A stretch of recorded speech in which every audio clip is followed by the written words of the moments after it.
If they don't have it, they come here.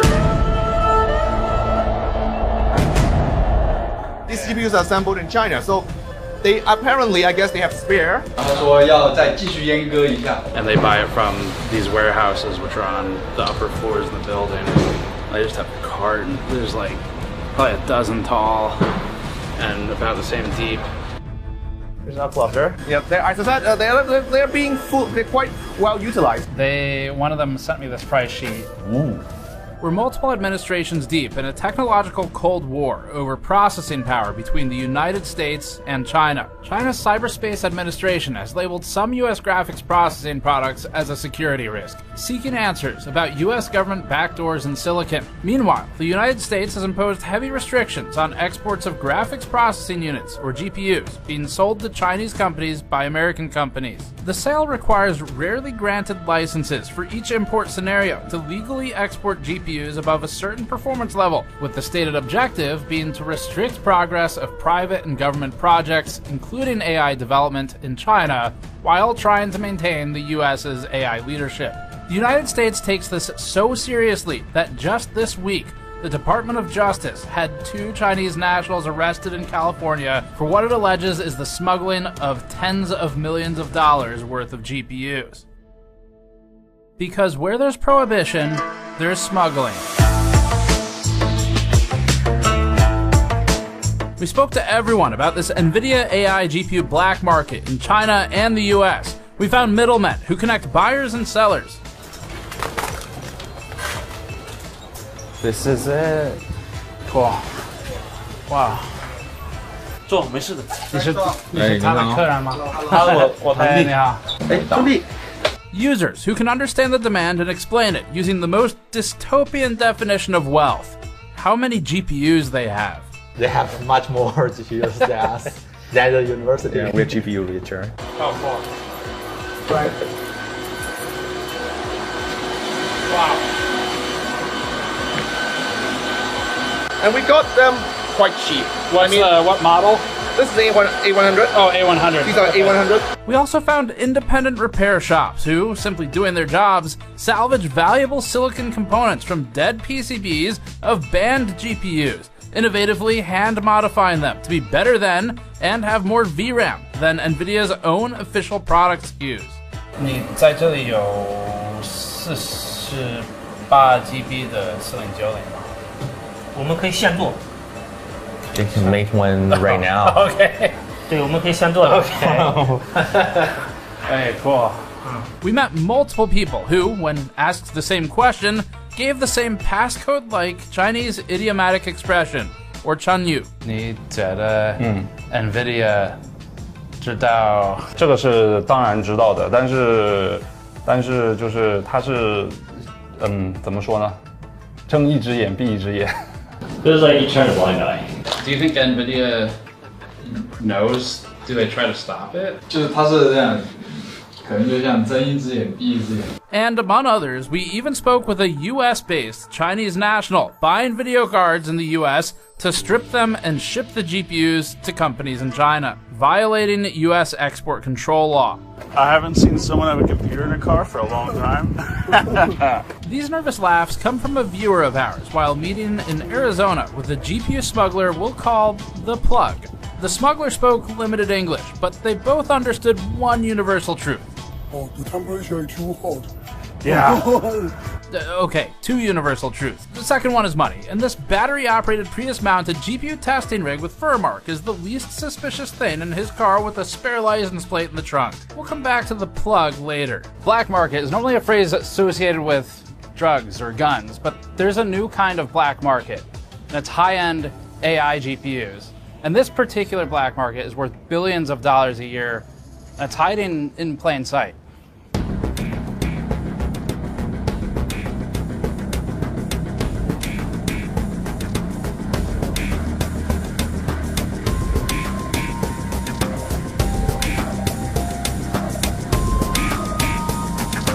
This is Hong Kong.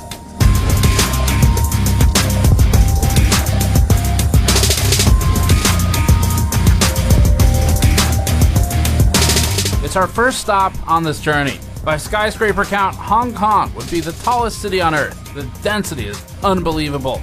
We spent a few days here for this story, wandering markets and meeting sources.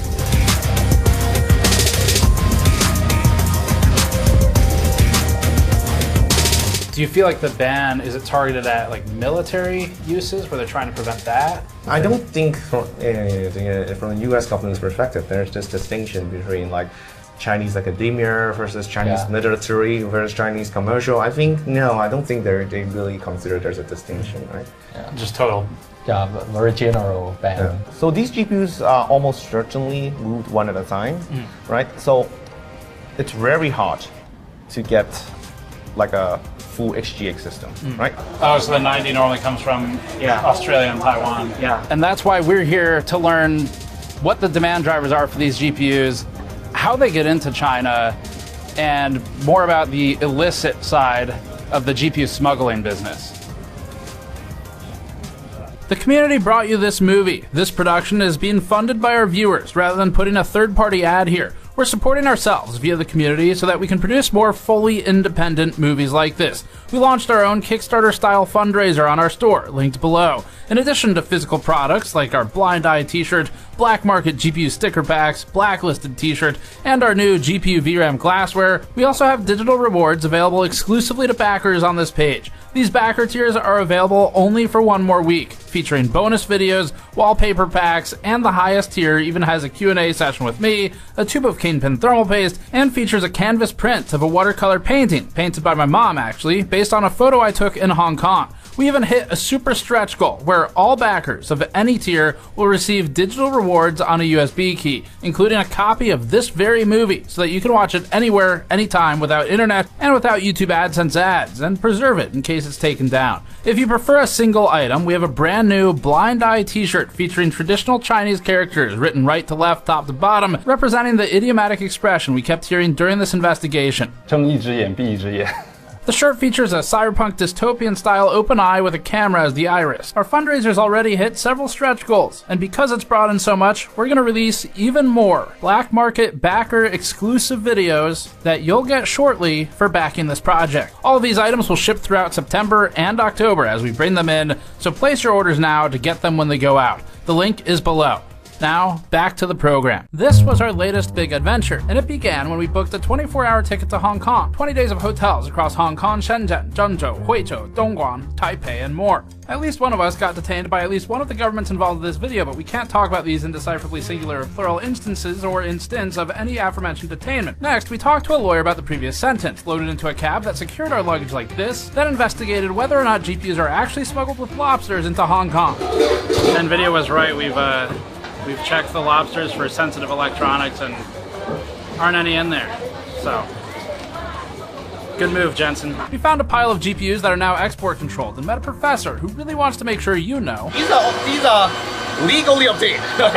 Legally obtained. Came to a sudden realization that If a banned GPU is assembled in China, then what's to stop them from just taking That's it off of the actually line? a very good question because what's preventing these GPUs from falling off of the line. Yeah. Exactly.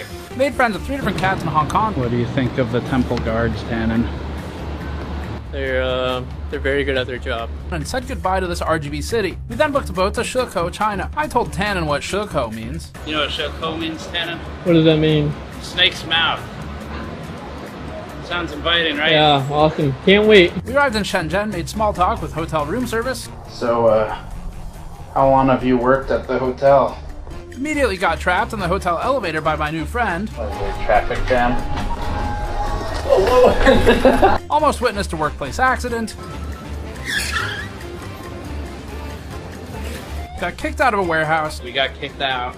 Yes, we did. And then we instantly became fans of using high-speed rail at hundreds of miles an hour to go deep into China to meet a guy who really thinks that desoldering a GPU and reballing it is no big deal. Really? That's the easy part. Oh, really? Okay.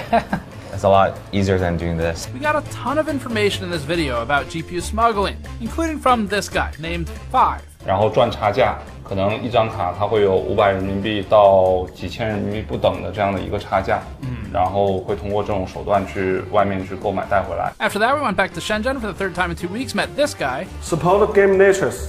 Support Jesus. Don't. Yeah. I'm his father. Went back to Hong Kong, flew to Taiwan, got some street food, and got on a plane back to the US. We spoke to a lot of people for this story to go on record and learn about the dystopian world of high-tech GPU smuggling. We spoke to people ranging from owner-operator trading companies to professors of economics building data centers. 5090是有禁止吗？是有禁止还是没有？我都忘记了。是禁止。禁止，但是市场上确实是有啊。These are very expensive items. Right? I would imagine you would keep track of everything, right? We even tried to talk to the US Department of Commerce, but they didn't reply, and every person on the chain from the Department of State had out-of-office autoresponders because we coincidentally emailed them the same week of an especially problematic story that enigmatically involved name-dropping. But let's keep this focused on the hardware. Some of our sources are more confused by NVIDIA than others today.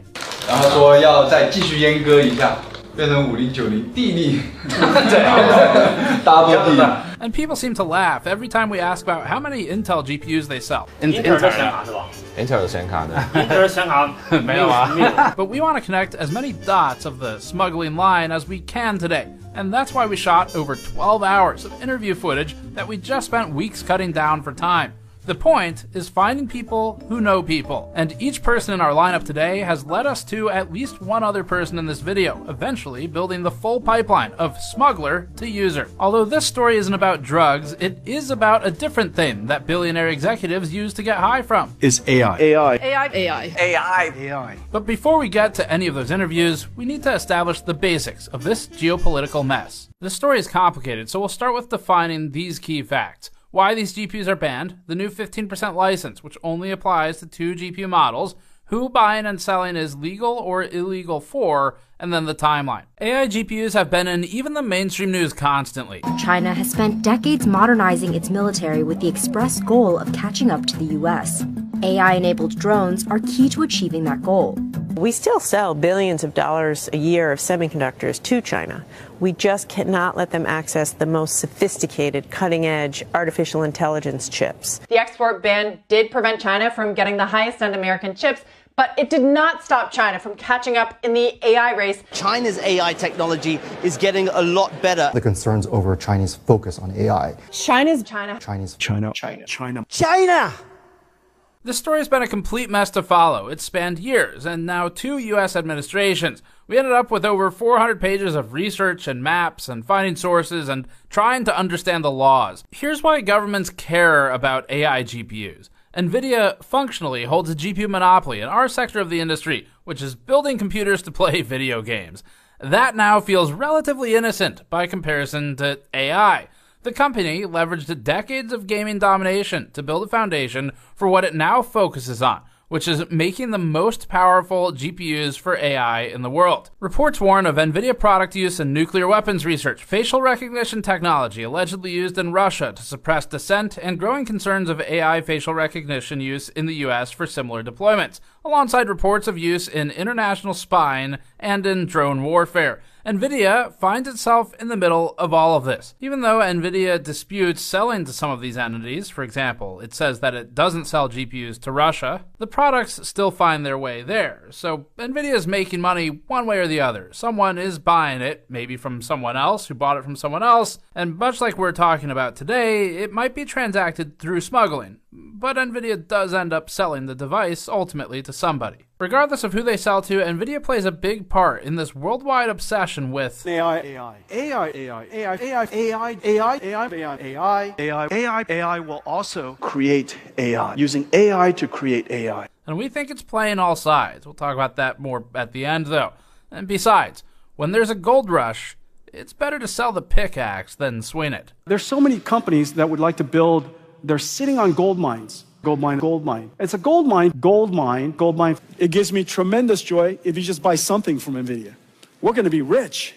Although the US doesn't talk too much about its own use of AI, it spends a lot of time talking about China's. These semiconductors are unbelievably powerful, and we can't let them get into the wrong hands. We want the most other countries using our technology because, again, it's a zero-sum game. The concern, of course, in Washington, and particularly amongst the Defense Department and the Pentagon, is that these chips and this hardware and software ends up with the People's Liberation Army, the Chinese military, and will help them accelerate in terms of innovations on that front. The restrictions are really on advanced semiconductors that could have potential military applications, and the goal is really to sort of choke China's AI sector and its broader AI ambitions. The US restricts NVIDIA's GPUs through export control rules that ban the sale of certain GPUs into China. That means the sale of GPUs by American companies or companies which want to transact business in America to companies that are in China or the Chinese government itself. Some examples of export-controlled GPUs include gaming GPUs, like the RTX 5090 and the RTX 4090, which are useful in AI applications, mostly for their high VRAM capacity. It also includes specific data center and AI GPUs, like the A100, H100, H200, and B100, with the letter being the signifier for the architecture, as well as other GPUs shown on the screen. Now, this list is in flux. There are some new and incoming exceptions for the NVIDIA H20 specifically, which has faced Schrodinger's GPU ban, depending on whether CEO Jensen Huang had a $1 million dinner at Mar-a-Lago with Donald Trump on a given week. A timeline would help, but we have 9 years to recap, so we'll do it quickly. Even at the end of the Obama administration in 2016, the US government was just starting to talk about AI in relation to national security in this Wired interview. Developing international norms, rules, protocols, verification mechanisms around cybersecurity generally, and AI in particular, is in its infancy. You got a lot of non-state actors who are the biggest players. Part of the problem is that identifying who's doing what is much more difficult. Yeah, if you're building a bunch of ICBMs, we see them. If somebody's sitting at a keyboard, we don't. And so we've begun this conversation. A lot of the conversation right now is not at the level of dealing with real sophisticated AI, but has more to do with essentially states establishing norms about how they use their cyber capability. Who are you more afraid of, Big Brother and the state, or the guy who's trying to empty out your bank account? Part of the reason that's so difficult is that if we're going to police this Wild West, whether it's the internet or AI or any of these other areas, then by definition, the government's got to have capabilities. If it's got capabilities, then they're subject to abuse. And at a time when there's been a lot of mistrust built up about government, that makes it difficult. Those were the early days. The first Trump administration started a commission advising Congress on maintaining AI leadership, including simply banning the sale of some advanced semiconductor equipment and chips to China. Several years of back and forth, a pandemic, an election, and ChatGPT's launch later, and the Biden administration took major action in 2022 by restricting exports to China, Hong Kong, and Macau. NVIDIA's Ampere architecture A100 and newer codename Hopper H100 GPUs and systems were all restricted. NVIDIA shed tears for $400 million worth of lost sales as a result, and it was especially sad when many of its export-compliant alternatives to these also got banned, like its newly created A800, H800, and L40S, in addition to NVIDIA's RTX 4090 gaming card. NVIDIA said it didn't expect, quote, near-term meaningful impact, end quote, on its financials. NVIDIA responds by designing a workaround to the previously worked-around workaround, leading to the H20. Then the government adds new rules for high memory bandwidth cards, and the Biden administration tried to come up with an AI chip diffusion rule that would limit the quantity of GPUs being sold into different countries rather than only by processing power metrics, because the government really didn't know how the fuck to measure these things, and NVIDIA, knowing more about GPUs, could tweak any dial it wanted to just barely be compliant. Then DeepSeek came out, everyone panicked, stocks plummeted, and the government scrutinized the role of NVIDIA's GPUs in it. In February 2025, fiscal year 2025 results are posted, and NVIDIA's Singapore revenue rockets to 18% of total revenue based on customer billing location, despite shipments to Singapore being claimed to be less than 2% of fiscal year 2025 revenue, causing people to say, wait a minute. Unrelated, several GPU smugglers are arrested in Singapore one day after the fiscal year report was posted, causing people to say, that makes more sense. AMD spawns out of nowhere to say it wrote down $800 million of inventory due to export controls. NVIDIA one-ups it with a write-off of $5.5 billion. May 2025, Trump implements wide-sweeping tariffs and rescinds the Biden chip diffusion rule that would have limited how many AI GPUs Jensen could sell to other countries. Jensen says, It's just an incredible vision. I think this is going to be a transformative idea for the next century for us. These two initiatives are completely visionary, and it's going to be transformative for America. The H20 GPU that was created to comply with the rules was still okay. Then Jensen had dinner with Trump at Mar-a-Lago for $1 million. Then the H20 got banned. Must have chosen a really bad restaurant. In July, Jensen Huang meets with Trump and is permitted to sell H20s again, presumably choosing a better restaurant this time. Huang goes to China. China says Jensen's GPUs have tracking devices backdoors. NVIDIA says nah. Jensen goes to Washington. Trump tells Jensen to... Jensen, will you stand up? What a job. He loves him. He loves... NVIDIA. He loves Lisa Su. And more importantly, he hates Intel CEO. Intel CEO goes to Washington. Trump likes him now. Tim Cook materializes from the infernal plane to give Trump a 24-karat gold gift. And gift is in scare quotes because that's not what that's called. Then we get to this past week when Trump asks NVIDIA and AMD to pay 20% to the US government for sales specifically of the H20 and AMD Instinct MI308 sales. Not all GPUs, as some erroneously reported previously. Cousins Jensen Huang and Lisa Su negotiate Trump down to 15%, and now they're allowed to sell two specific cards that were originally created to comply with the laws before they changed, and somehow everyone walks away a winner, except now China doesn't want them anyway. That about sums it up. Except one last thing that happened as we were filming this. The Department of Commerce doesn't yet know the legality of the deal,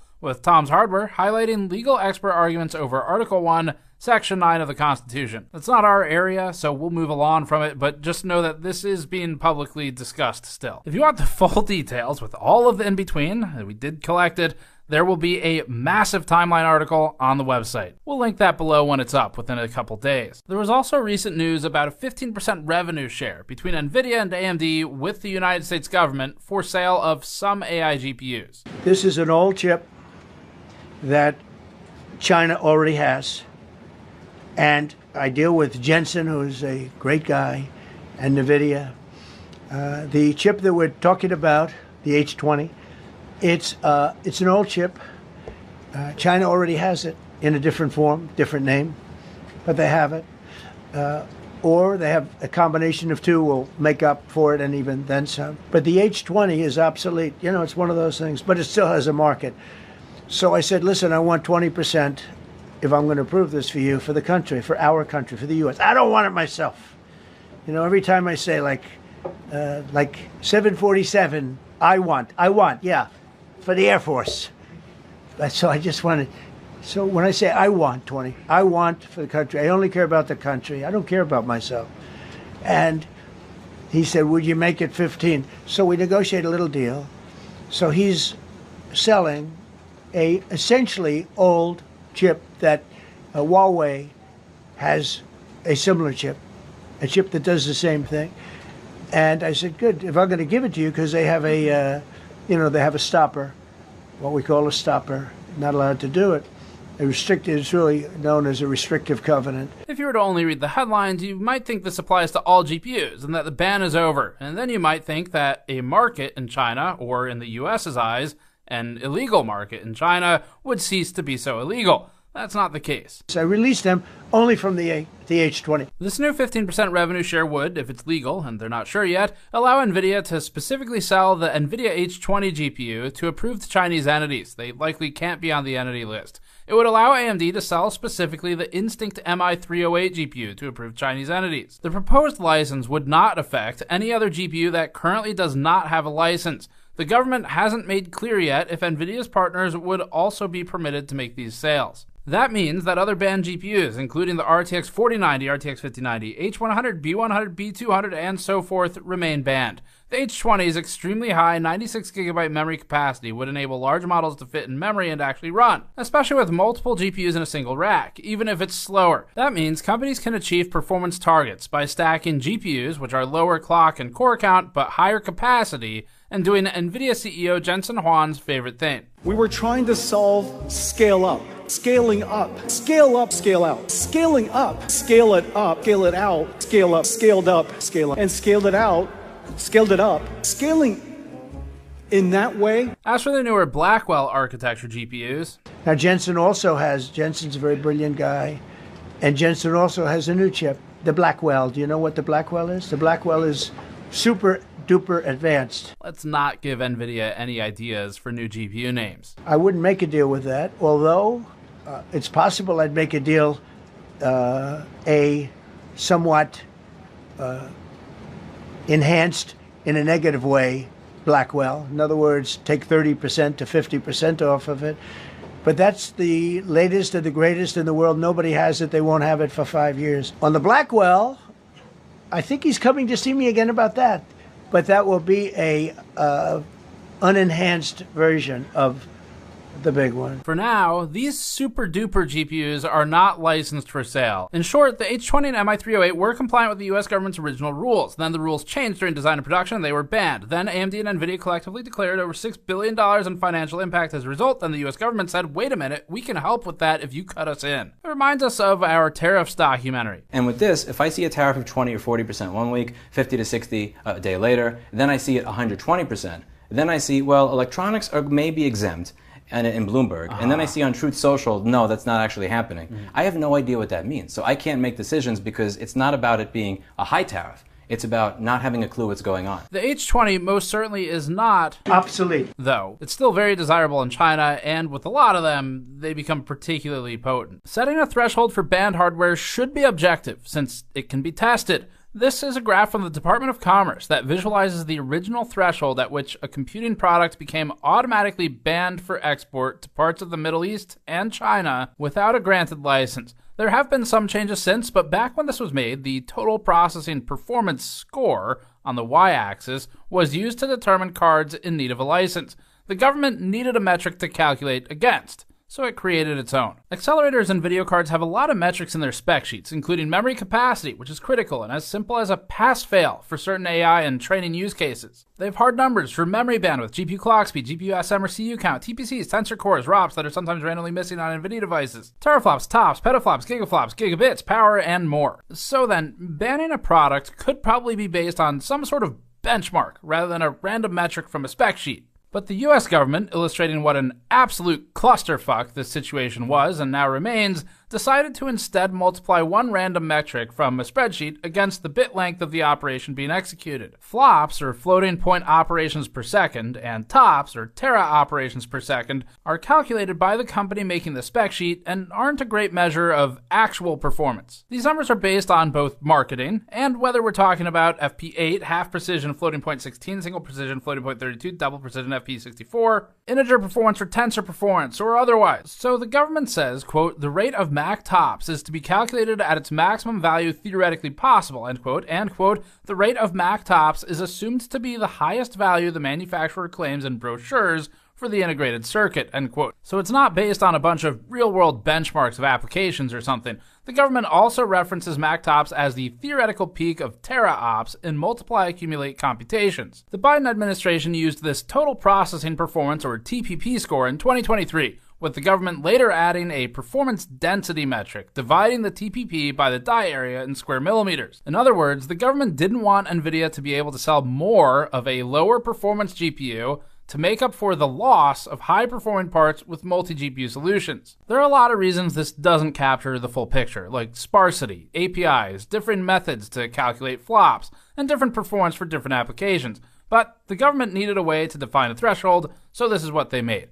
The limit was a TPP score of 4,800, exceeded by even the RTX 4090 when calculated using tensor performance. Now, if this doesn't mean anything to you, that's okay, because it probably doesn't mean anything to people signing the laws either. Or maybe that's not okay, but you get the idea. Something like a higher memory capacity, lower flops performance GPU, or even series of GPUs like 30, 60, 12 gigabyte cards might be able to get the work done more effectively if it only needs memory. Memory wasn't factored into the TPP calculation. That was the point of the NVIDIA H20, but then the absurdity of the situation expanded, because the government introduced an opaque memory bandwidth requirement. Per the register, quote, unlike with previous export controls, the Commerce Department's Bureau of Industry and Security hasn't issued specific guidance on how much I/O or memory bandwidth is too much, end quote.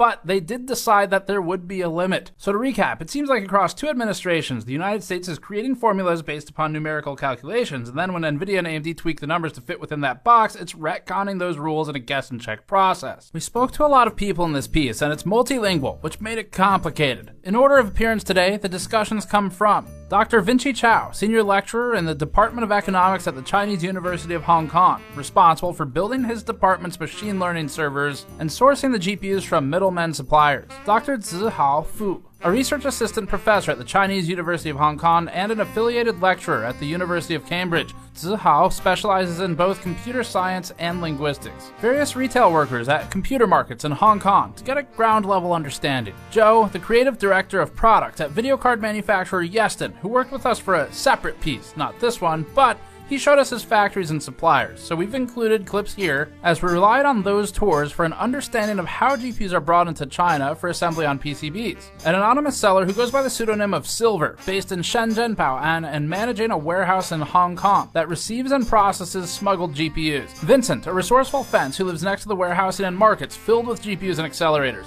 He buys and sells these devices in Shenzhen, Huaqiangbei, and his job is to know people. In addition to Vincent's cousin, the Fixer's Fixer. If someone needs a component to fix a broken video card or to build a new one, they go to people like him to get integrated circuits. Mr. 5, a Bilibili hardware reviewer with a specialized focus on thermal solutions. Like us, Mr. 5 has had run-ins with NVIDIA that have ended in a soured relationship over disputes regarding independent reviews and editorial independence. Zhang Ge, a renowned Bilibili uploader, basically a YouTuber in China, who runs a video card repair shop in Zhengzhou. In addition to repairs, he regularly gets large orders from customers asking him to build them custom, unofficial, higher VRAM capacity NVIDIA GPUs for large language model tasks. Companies in Singapore and Taiwan who act as intermediaries between NVIDIA, NVIDIA's partners, and companies in China. The Singaporean and Taiwanese companies are able to bring banned GPUs and servers into their own warehouses and resell them to Chinese companies, skirting export controls. We're unable to disclose their identities because there would be punishment from multiple governments and NVIDIA.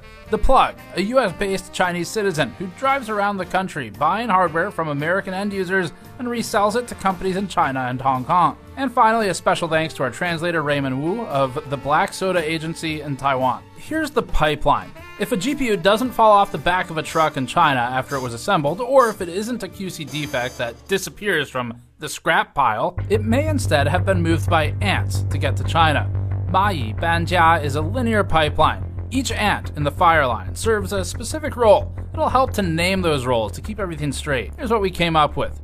The source has access to GPUs. This could be as innocent as you unknowingly selling your card on Facebook Marketplace to the Plug. The Plug is responsible for acquiring from the original source and reselling the hardware to the China-based distributors.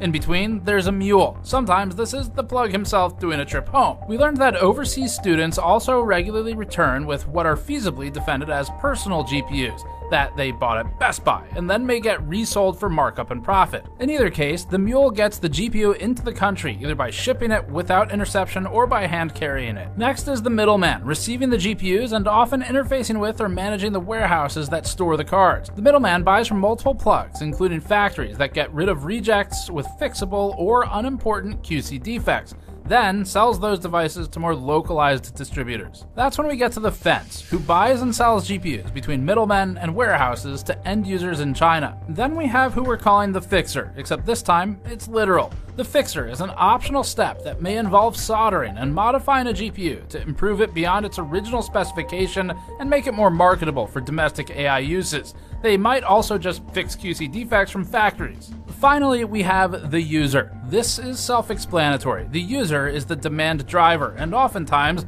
large enterprises want dozens or hundreds of GPUs or more, while smaller users, like the university, may just want individual units or small batches. With everyone's role named, let's continue. And now, we start our journey. First stop, Hong Kong.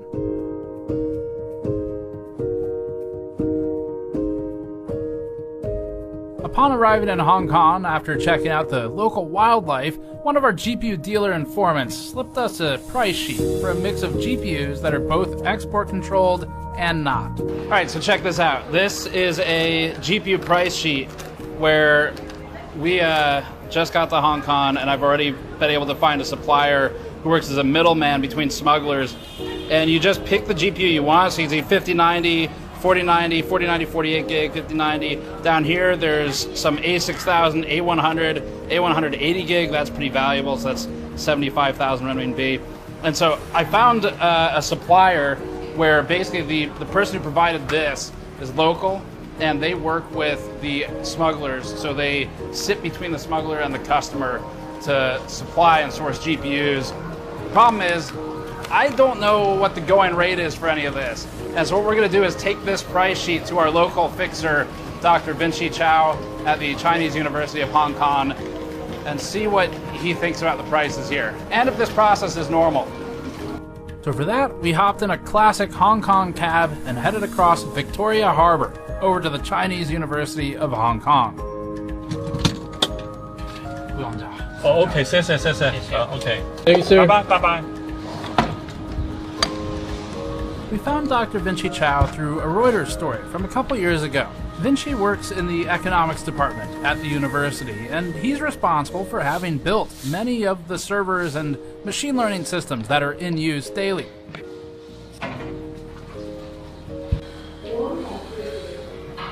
Here's some professors. Oh yeah, Vinci. He has a whole blog detailing his process, including the difficulty of sourcing components and the ease with fixing problems when so close to Shenzhen, such as having custom PCIe riser cables built and basically done the same day. Dr. Vinci Chow is the right person to start us off with this story and educate us on where to go next. We're here to learn the user's perspective, because before there could be any kind of market for it, there has to be demand. And that is what the university and organizations like it generate.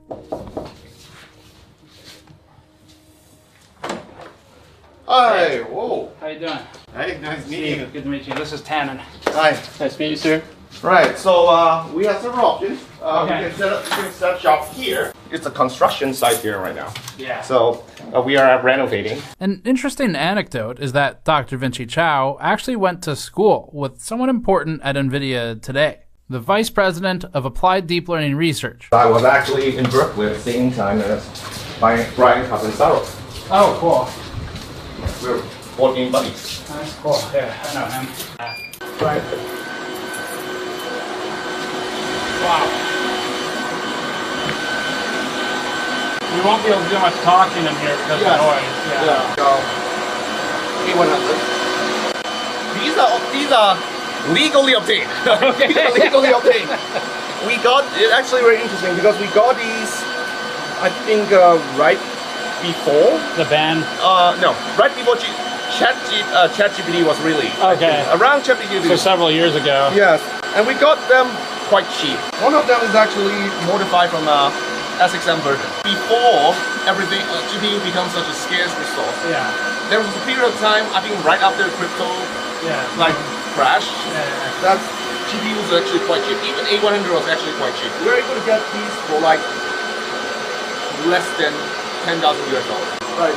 And then ChatGPT came out and everything like it went crazy. Yeah. Even now, like if you go on like AliExpress, like you still see a lot of 2080 Ti, like 2080 Ti being modified. So for teaching, we use a 3060, because without modification in the Ampere generation, it has the highest memory capacity. Right. Right. But it's all gone. Like clearly there's demand. It probably makes sense for us to get the mics on. Because of the way we shot this, you get to see something you don't normally get to see in our stories, which is all of the conversation leading up to formally filming. Sometimes there's more interesting information when we're just spitballing. Like, I guess even universities have become more secretive, right? In the past, universities are very open, right, in terms of what we're doing, what we are capable of. These days, I think there are second thoughts.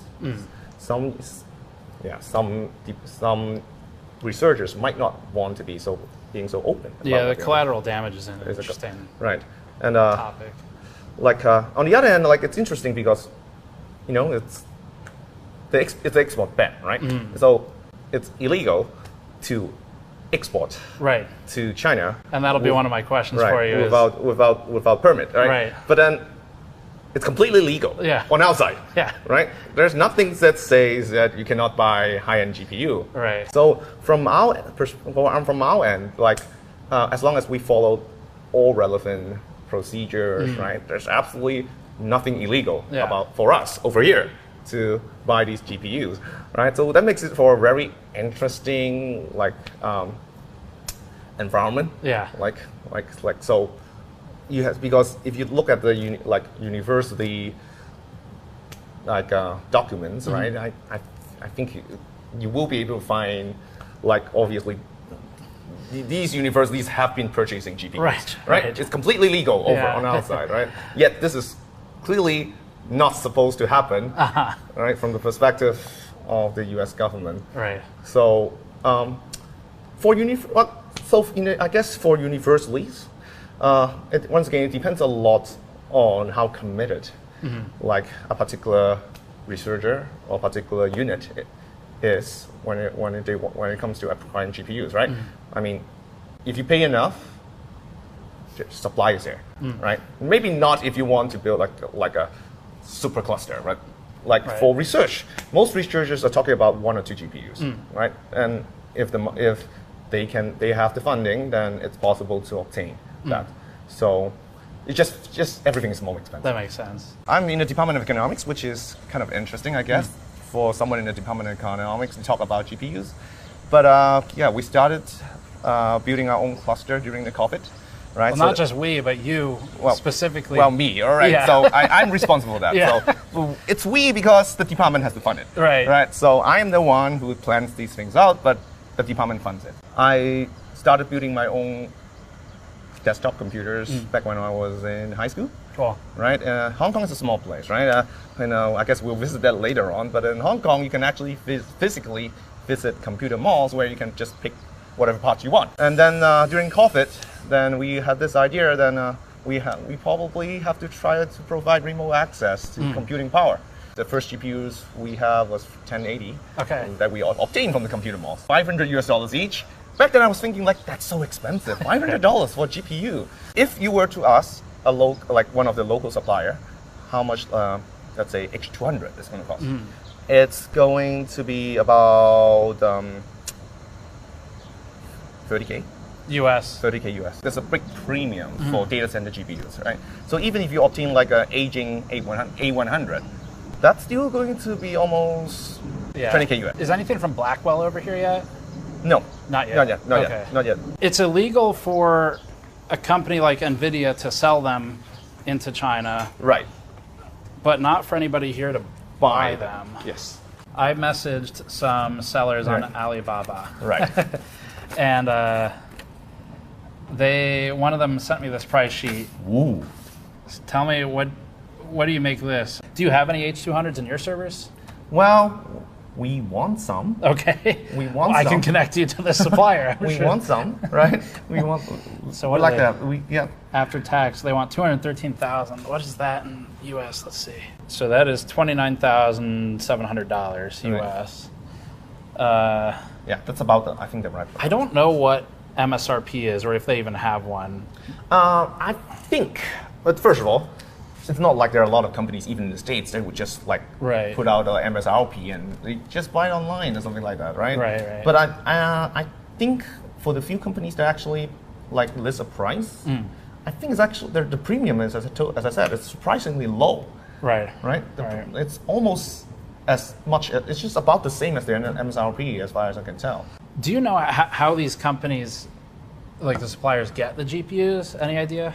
Because I've read a lot, right? I've read that I came across a Chinese phrase in one of the Baidu searches I did, and I think it was "mai banjia" or something. And the idea, if I understood it correctly, was that a bunch of people kind of move one GPU. Right. So these GPUs are almost certainly moved one at a time, right? So it's very hard to get a full HGX system, right?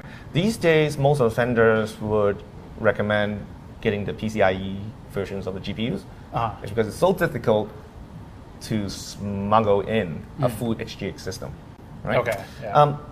Now, if you want an HGX system, for example, the companies that have ways of obtaining them would recommend that they be installed in a different country. Okay. Right. So yeah. basically, you can like acquire HGX and then have it installed in like Southeast Asia. Okay. Right? So meaning. Right. It would actually physically locate it somewhere else, and then you remote into it? Right. Okay. That's what they would recommend if you want that. If you actually want it on premise, right, if you want it here, then almost every one of them would recommend that you just get the PCIe version. Okay. So that probably suggests... Just because it's easier. It's easier. When you put in an order to buy something, is it already guaranteed here at that point? Or do they have to get it? Depends. Okay. Some companies have limited stock. We're talking about probably maybe a dozen, right? So, but if you want more, then you would it would probably have to be like ordered and like a deposit or something. Yeah, shipped in from somewhere else.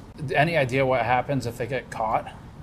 I mean, to your money, you know, like. Well, we don't pay. Okay. Until we have to pay deposit, right?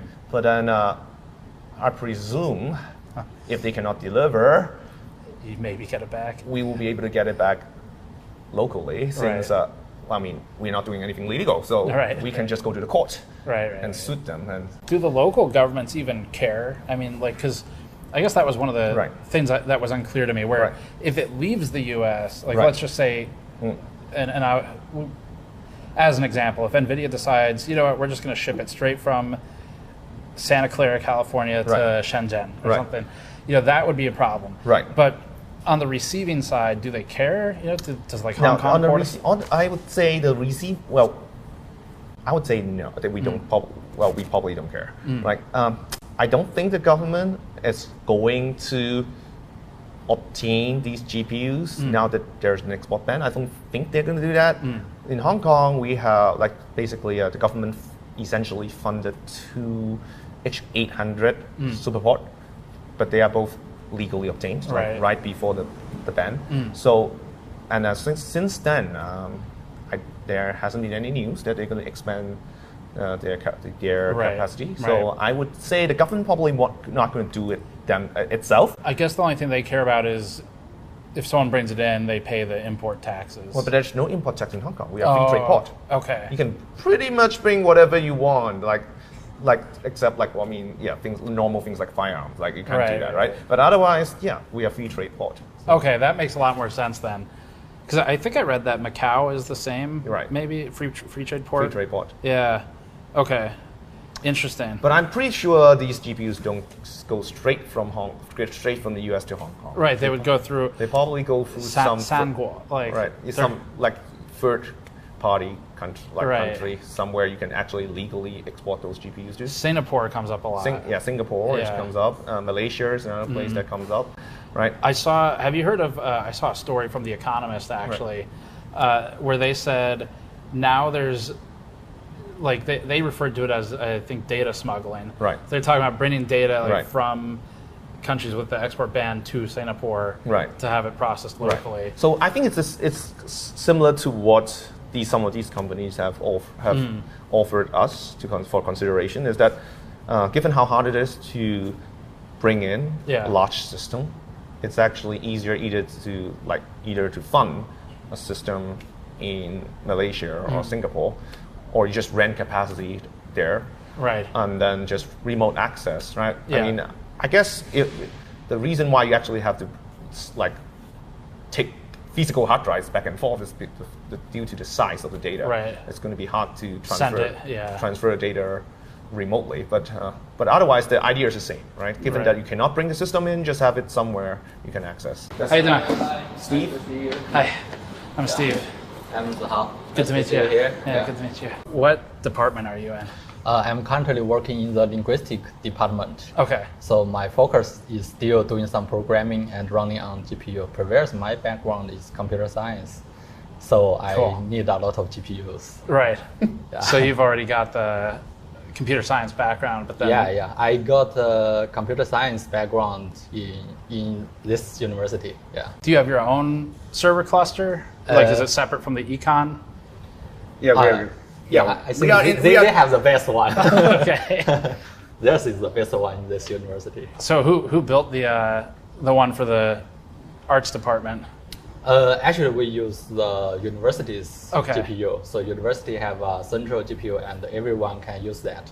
If you buy some GPU and they can help you to manage that GPU. Okay. So that's how we are using. But I believe they have much more GPUs than us, than the university. Yeah, we're GPU rich, right? Right.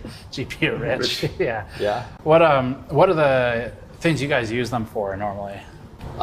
Just the training and inference large language models. Okay. Like for me, my research is about large language model. Yeah. So if you want to train a model, teach the language model to gain more knowledge, you need to fine tune. And before that, maybe a few years ago, we just train from scratch. But now it's not that popular. But we still need GPU to fine-tune models. Okay. So this is why we need that. What are the common uses for the models themselves? Like, do students use them for research, or what's the? Yeah, if you are in the university, so mainly for research. Okay. So currently, because a large language model can do a lot of things, a lot of research department will focus on using that. So a lot of research will be focused on how can large language model help them. For example, like cleaning the data and doing some basic inference, or just imitate human to do some research. Okay. Something like this. So it will be. Do you guys ever end up working with each other? No, we Not haven't. really. Well, we are, our two faculties are in talk of collaboration. But as you said, like a lot of demand really coming from researchers that are using these models for things like processing large amount of text data, right? So, like in the past, what we would do is that these researchers would hire junior research assistants to go through text data manually. And it's a very expensive and slow process, right? These days, all you have to do is to feed the text data to OMs. And that really drives an explosive growth in demand for these LLMs. And because neither OpenAI nor Anthropic is interested in serving Hong Kong, which is part of China, right? So that means that there's a lot of demand for on-prem solution. What so in linguistics, do you use it for? Just as I don't know a lot about linguistics research, but the Dongwan Lao Shi is she's a linguistics researcher, and so I know one of the things that they do in the University of Columbia in New York is they'll scan old documents from like the medieval ages, from 1,000 years ago, right? That's cool. And they try to convert it into modern English. So what kinds of research, I guess, to give me a better idea? First one, if you want to do research on linguistics, you will be very interested in what the language model, how the language model are thinking, right? Okay, yeah. So we try to explain what happened inside the language model. And another research direction maybe is just use language model to processing the data.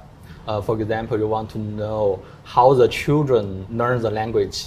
Children learn bilingual or many languages. So how they do it. So you can use the language model to imitate the learning procedure. So this is one of the possible directions. So there will be a lot of things to do. Yeah. What kinds of GPUs do you guys use? Currently for our group, we have L40, I guess. Yeah. With 40 GB memory, maybe I forgot. Sometimes we have a 6000 and then some gaming GPUs, RTX series. Right. Yeah. The gaming GPU is much faster, actually. Is it really? Okay. Do you have any like 5090s yet, or 4090s? I have used the 4090, but not 5090. I think memory is the most important part for researchers, because if it's running slow, then you can wait for 1 day or 2 days. It doesn't matter. But if the memory is small, then you cannot do anything. You cannot put your model inside the GPU. It just doesn't run at all. Yeah. So I need larger memory. So the speed is okay. I think currently is fine. Do you guys ever get bottlenecked by the availability of the systems? Well, it does happen, right? So, like, as much GPUs as we have, we're talking, we have like 30, something like 30 top-of-the-line GPUs. Yeah. If we want to load, say, DeepSeek R1, right, that takes probably 16.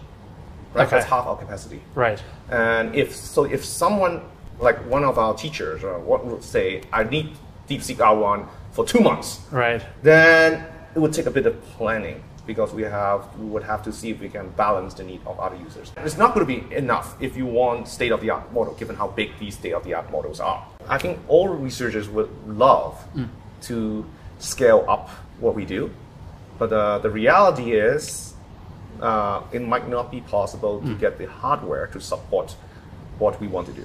If you had, and I know you don't, but if you had unlimited budget, right? Would you be able to get as many GPUs as you want, or is there still a supply constraint? You know, So, like in terms of buying. Let's just say GPUs. somehow we obtain like, I don't know, millions of dollars Right. of funding, right? Right. Even if the university is providing that, right? There's still the problem of the export ban, right? Before the export ban, it can be done, right? There's another university, local university, HKUST. They obtained a full H800 superport, at a considerable cost. But the university was able to fund it, and they managed to just get it right before the ban, right? So that's like kind of a once in a lifetime opportunity right now, right? From today's perspective, Right. And they did it, and they benefit from it. Their researchers get a full 400 GPU cluster to work with, right? It's university-wide, centrally funded, right? Right. In CUHK, it's just not something we can do right now, right? I think in CUHK it's managed by each group. Right. I believe the Yeah, it's computer very- department here- also have a very big one. Yes, so here, that's our university. It's a bit decentralized. So, part of the problem, as I've mentioned, is the fact that with the export ban, departments are not necessarily willing to publicly list their computing capabilities. I think the next thing we should probably check out the server. Well, in a university, the working language is English and then Mandarin. Right. Okay. The university's name, I think. Oh, that's okay. The That's Chinese one. we have to clarify, because people always come with this question. The Chinese University of Hong Kong. 中文嘛。香港中文大学. We teach in English. Okay. Chinese means Chinese culture, Okay. Chinese heritage, not Chinese language. Okay. Right? That's what a lot of the exchange students was confused about. Right. They thought like we teach in Chinese. No, we teach in English. Okay, interesting. So this is your super cool. cluster. Is that cluster? Have you seen it before? In some other places. Oh, but never his. Yeah, never here. Cool. Yeah, never in Hong Kong. Yeah, as I said, they're being they're quite well utilized. This is actually not part of the cluster. This is our non-cluster stuff like web server and stuff. But so these two racks are the cluster. Did you have to do anything special for the air conditioning? So I mean, as I said, this is kind of like clandestine, right?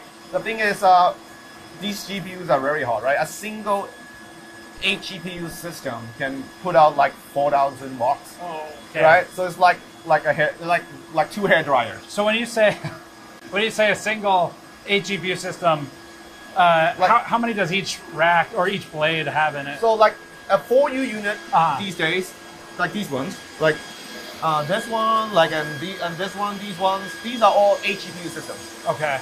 Right. So for you, is each of these all different configurations? So now our cluster was built up over like almost 5 years, right? So that's why we have some really old systems that come from 5 years ago, and we just keep adding things. That's a bit different from, let's say, full superport, which is purchased in one go, then everything will be the same. Right. Right. Here we just keep adding capacity and just leave the old components until they gradually not work. Until they're not useful anymore. They're not useful anymore. Right. Did you have to do special power design, power delivery, cooling? Yes. You cannot just plug these GPUs into a wall socket. It would blow the fuse immediately. So we need two three-phase. We have two three-phase power specially installed in this room. So they have these massive plugs for power. There's one there, and then there's one over here. And then you can actually see they're running flex ductwork. And you can see it shaking at the bottom of that one in the back, where it's actually shaking because it's pulling in all of the exhaust from the servers. And they're piping that up So I think that's the return. That might be the front side. We'll take a look, but they're basically circulating it with the flex ductwork. Crazy. And that looks like maybe more, I think that's more AC going up to the mini split up top. I guess how many, A100s or H100s? Right, we have something like 30 A100 class GPUs, and then we have a bunch of like 3090s, 3060s, right? So in total, we're talking about, 50 or 60 GPUs. Okay. Right, so yeah, but the top of the line GPUs are for teachers. What are the 60 class cards for, like 3060s? Teaching. Just teaching. Teaching. Wow. It's for teaching. So okay. we have these undergraduate machine learning courses, and we let students load hugging face models. These 3060s are for them. We don't want them to occupy the A100. Right. So, and 3060s have 12 gigabyte of memory. That's right. That's more than enough to load some of the smaller The models. good ones have 12. They made another one. Right. We make sure we get the 12 ones. Right? Yeah. So yeah, that's sufficient for loading a small model that they can work on. Right. Does memory bandwidth matter a lot? It matters. So to better utilize the resources, we offer the options for each researcher to load their own model, but we have also this centralized, like our own local ChatGPT thing. We have used Open Web UI and with with VLM as a backend. Right. So we offer just this pre-set up system where we can serve like Germer, we can serve DeepSeek, and when it comes to getting high throughput, bandwidth would matter. Because for the export control, the U.S. government does a calculation, right, for some amount of points. Like they made up a system. And memory bandwidth is one of the components of the formula. Yeah. They're getting smarter, right? Yeah. Because there has been multiple versions of bands, right? The very first band was targeting the NVLink, I think. Okay. The A100 to A100 as NVLink. So that has a little effect. Yes, it's a bit slower, but it's still okay, right? And then I think they switched to targeting the flops. Yeah. But that I think there was a certain amount of flops you can't exceed. Then I think depends on workload. I think it didn't work as well as they might have hoped for because the H20s still sold really well. Well, I mean, that's what's so interesting about it is the government's, at least the U.S. government, hasn't really caught up to what these are, and so, that's true. So they don't know how to ban it, I feel like. So they just kind of pick a number. It's developing very fast, right? Because if you go back like 5 years ago, everyone probably would think that flops is a very important metric to consider. But it turns out when it comes to loading large models, what we all care about is how much memory, how much VRAM you have, right? You simply cannot load a model if you don't have the VRAM. Right. So now H20 becomes a very attractive option because what's the spec on the H20 again? Do you remember? So H20 has drastically lower flops, right? But then it actually has more memory than the original H100. What's the capacity? I think it's 94, 96 versus the 80. Yeah. The original version 80 is 80. Right? So it's actually in some sense more attractive. So everything you guys have named so far, it's all NVIDIA. So are there any non-NVIDIA GPUs like in the university cluster? I think currently I didn't say any non-NVIDIA one. But I think it's promising. The AMD one, currently PyTorch also still support AMD one. I think in the future it will be another choice. The Instinct MI, AMD MI GPUs? I didn't remember What about Intel? Because they just started making the B60s. Is that interesting at all? I mean, we always like to explore options, right? To have more computing power. Yeah. We actually expressed interest in AMD, and we asked around, to the outcoming suppliers, and they said the risk is too high for them, right? Because they have to support it. And they had, I think there's one supplier who told me they had tried to sell an Instinct GPU in the past, and then the customer returned it because they couldn't figure out how to make it work. Right. And then they realized that they don't really want to carry the risk of having a GPU that people are going to return. Don't know how to. So they would rather just not deal with. Do you know any AMD GPUs that also are export controlled?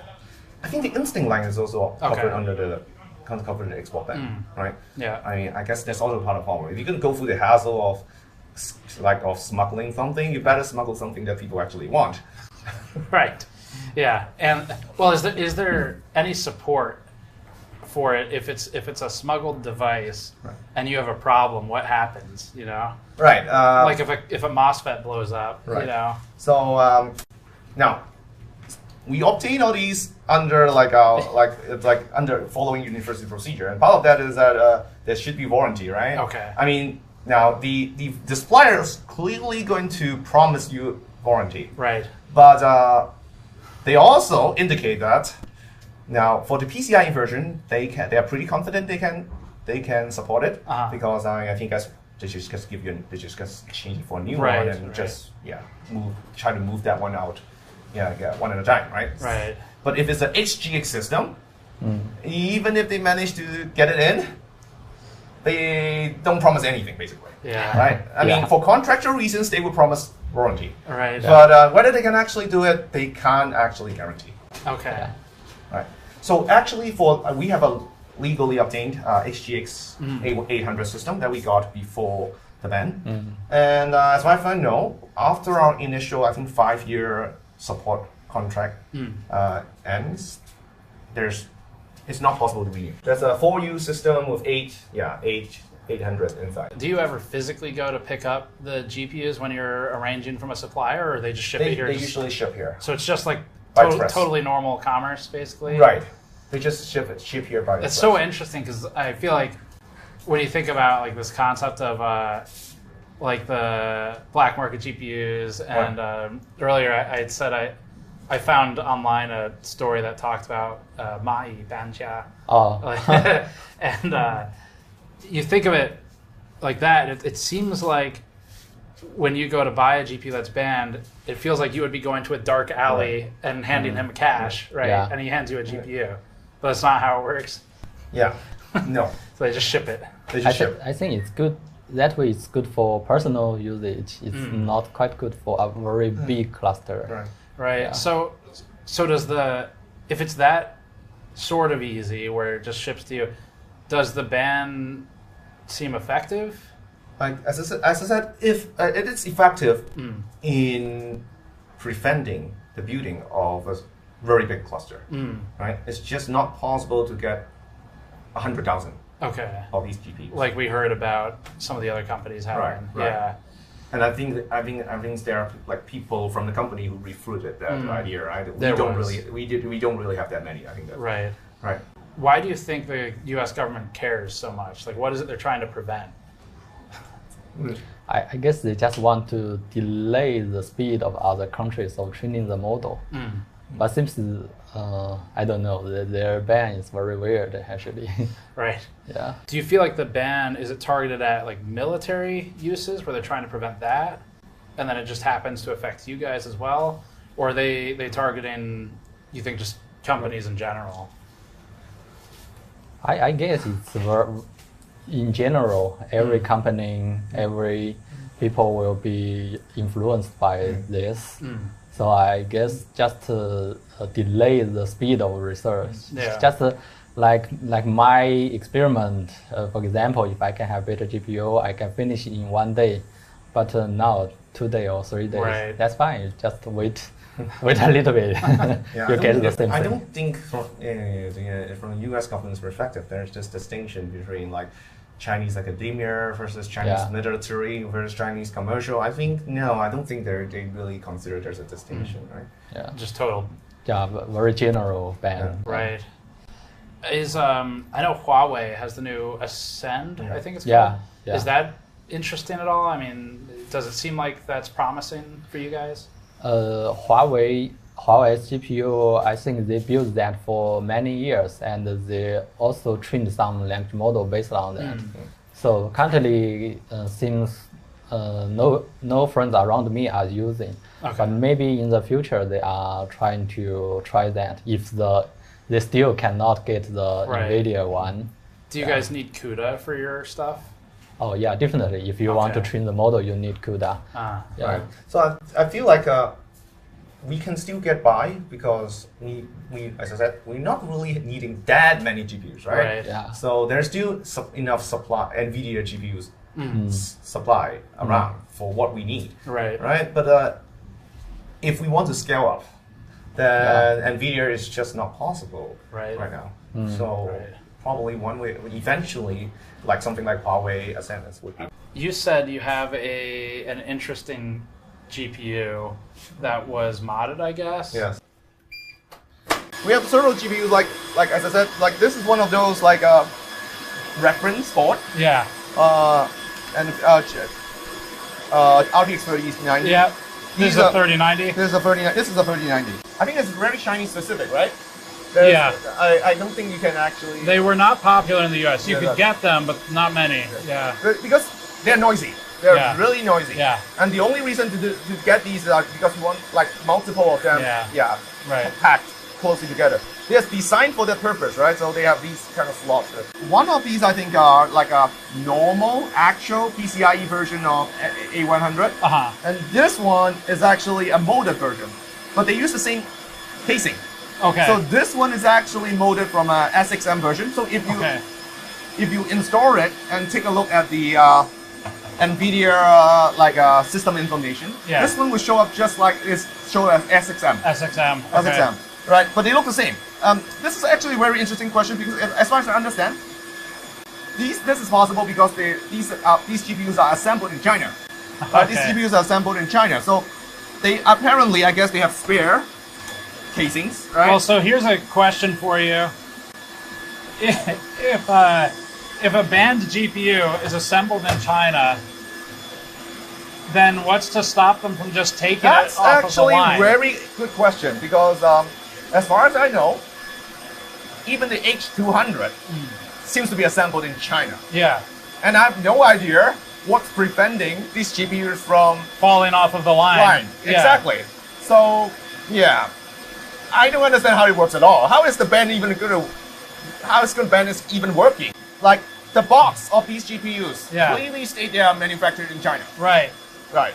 So, I'm not sure how actually that works. I mean, because it's like, NVIDIA's not allowed to sell it to China, right? But they can make it here, China, and then the intent, I guess, is they ship it somewhere else, and then they can't ship it back, right? But it just seems like if I'm the factory, it seems like there's a lot of money in. Right. So we had some QC defects, right? Right. So my guess is there must be spares. I don't know, right? Spare SXM, like. Modules, spare casings, and then somehow these spare parts just get assembled into a complete GPU and get sold. Yeah. So currently it seems like, that this whole GPU manufacturing thing has a flavor of that. Yeah. Right? All these high-end GPUs are still manufactured in China, but they're not allowed to be sold in China. Yeah. And somehow the US government thinks that's going to work, and somehow the Chinese government also allows that to happen. I have no idea how actually that whole thing works. Right. That's so strange. Because like the GPU silicon is made in TSMC, which is all over Taiwan mostly. Yeah. So they make it there, they ship it to the factory in China, I guess, and then an SMT line must populate the board. Right. One of the GPUs we have, one of the A100s we have, they're modded. I think one of the NVLink doesn't work. So my guess, the explanation is probably failed QC, right? And then it just gets assembled and. Right, and so then you have 2 out of 3, I guess, NVLink? So it's just going to be slower. Right. But for a bargain price. Yeah. Right. Is it cheaper than like a fully functioning? Yeah, like I think it was cheaper. Okay. It was cheaper. But doesn't make a difference if you're just using one GPU. Right. So it would be a bargain. Interesting, yeah. Do you think NVIDIA knows that all of this is happening? I would be surprised if they don't, right? Yeah. I would be surprised. Right? I would be really surprised if they don't. I see. Right? These are very expensive items. Yeah. Right? I would imagine you would keep track of everything, right? Yeah. I don't know. Is that... it's hard to know what they can do, what they plan to do with all these defective parts. But I'll be very surprised that no one have ever thought of the possibility that if it's something so valuable, someone would come up with a use of even a defective one. Defective ones. Yeah. Yeah. Interesting. Yeah. Yeah, like the AGPU servers, like we could pull out one of them if you want to see what's. If it doesn't disrupt you, that would be great. One of them, and then we have pull out one because it seems interesting. So this is one of our older ones. This is our older one because this one is not. It's basically assembled completely from like retail parts. Okay. Right. So this whole system is around when the time when ChatGPT came out, right? Yeah. So this is the time when everything you can get from AliExpress. Yeah. Like the case, right? So you bought all of this just on AliExpress? Yes, everything is from AliExpress. Everything from AliExpress. Cool. Like CPU, RAM. The part that's by far the hardest to get is the power supply. I saw you write about that in your blog. Right. What makes it difficult? Because now it's very hard to get high quality, high power server grade power supply.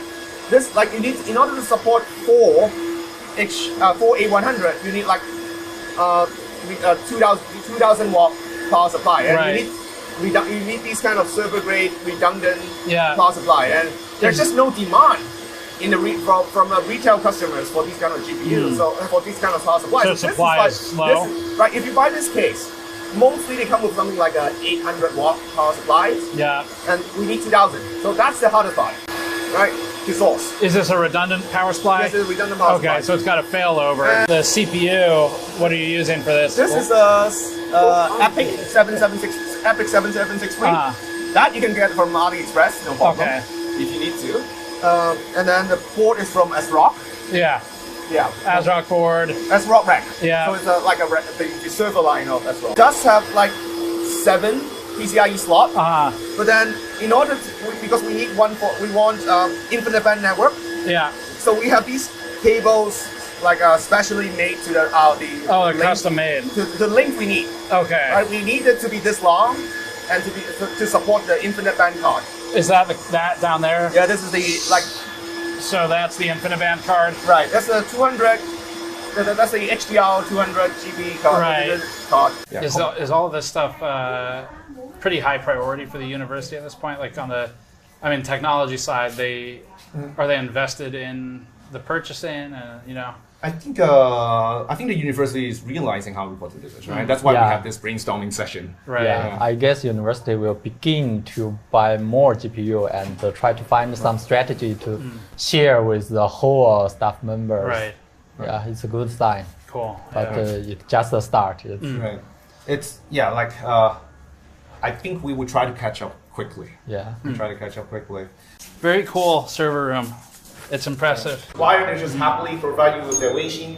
And I'm not encouraging working 24/7, but like customer support in China, it is 24/7. Right. Not designed for Hong Kong. Not designed for Hong Kong. Right. They don't sell it anymore. So Hong Kong is a free trade port, I guess. Yep. Yeah. But China mainland is not? Except Hainan, right? Except Hainan. Yeah, Hainan. And some part of Shanghai also makes similar policy. And that just means no local tariffs, no import taxes? Yeah. Right. And relatively simple paperwork, I guess. Okay. Right. This is where we call the university mall. Okay. It's where we hold out like a commencement. Cool. Yeah. The graduation ceremony here. Yeah. Wow, this is nice. Right? Yeah, Let's go. Wow, holy shit. So that's the science park of Hong Kong, and you actually see one of our unicorns. A little bit. Sense time. Time. What do they do? Facial recognition. Previously. AI. I would say AI. Yeah, general AI. Yeah. But they kind of built their business on facial recognition. CCTV stuff. The Chinese government is a big customer. Right. Do you feel like you guys are locked in at this point to NVIDIA because of CUDA? I guess to rephrase it, is there a difference in what matters more to you? The power of the hardware or the power of CUDA? Because both are very good. So I would imagine if someone put in enough effort so that non-NVIDIA hardware runs just as well as NVIDIA hardware in PyTorch, and then the VOM and stuff, then would not be too hard for us to switch. But I guess that's harder to do than to say, right? Because someone has to put in the effort to make the models run smooth. There has to be a good reason to switch. That part is hard. Yeah. Only problem is if you switch to other devices, you will have a lot of bugs. Right. Some bugs you cannot fix. You Right. need the whole community to help you. So this is a very slow procedure. Definitely the CUDA and the NVIDIA is currently the best one you can choose. Right. After this discussion, Zihao parted ways, and Vinci brought us to one of his favorite tech spots in Hong Kong, the Golden Computer Center, and the outdoor tech flea market next to it. We actually have a whole separate video looking at some of these places.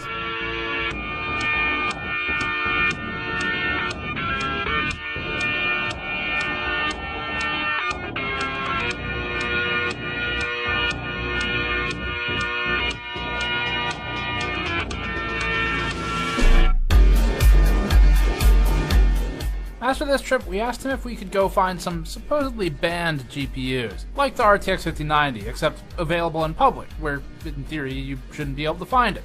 The hope was to find a shopkeeper with some ground-level knowledge, or consumer-level. Everyone wants Jensen's flavor.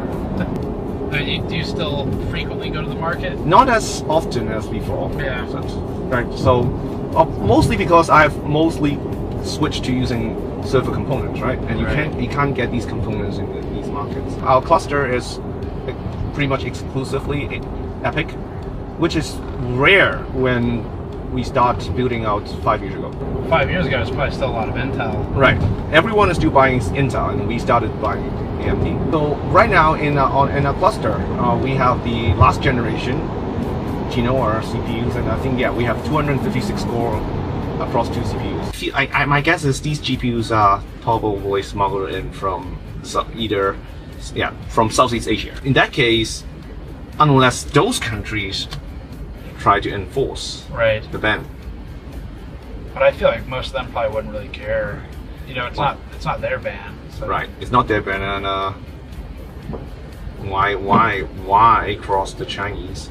Right, that's a good point too.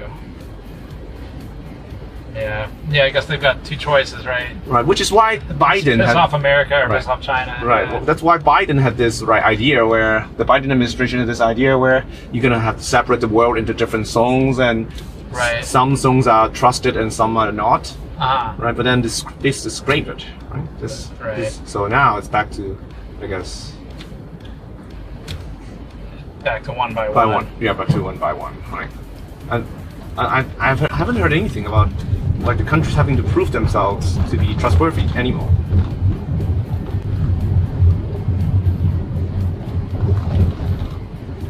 It must be frustrating for NVIDIA on some level, because I'm sure they would rather much that they can just sell whatever they want to China. If they come up with a product that is in high demand, that means it's useful for AI. And if it's useful for AI, the US government wants to ban it. Right.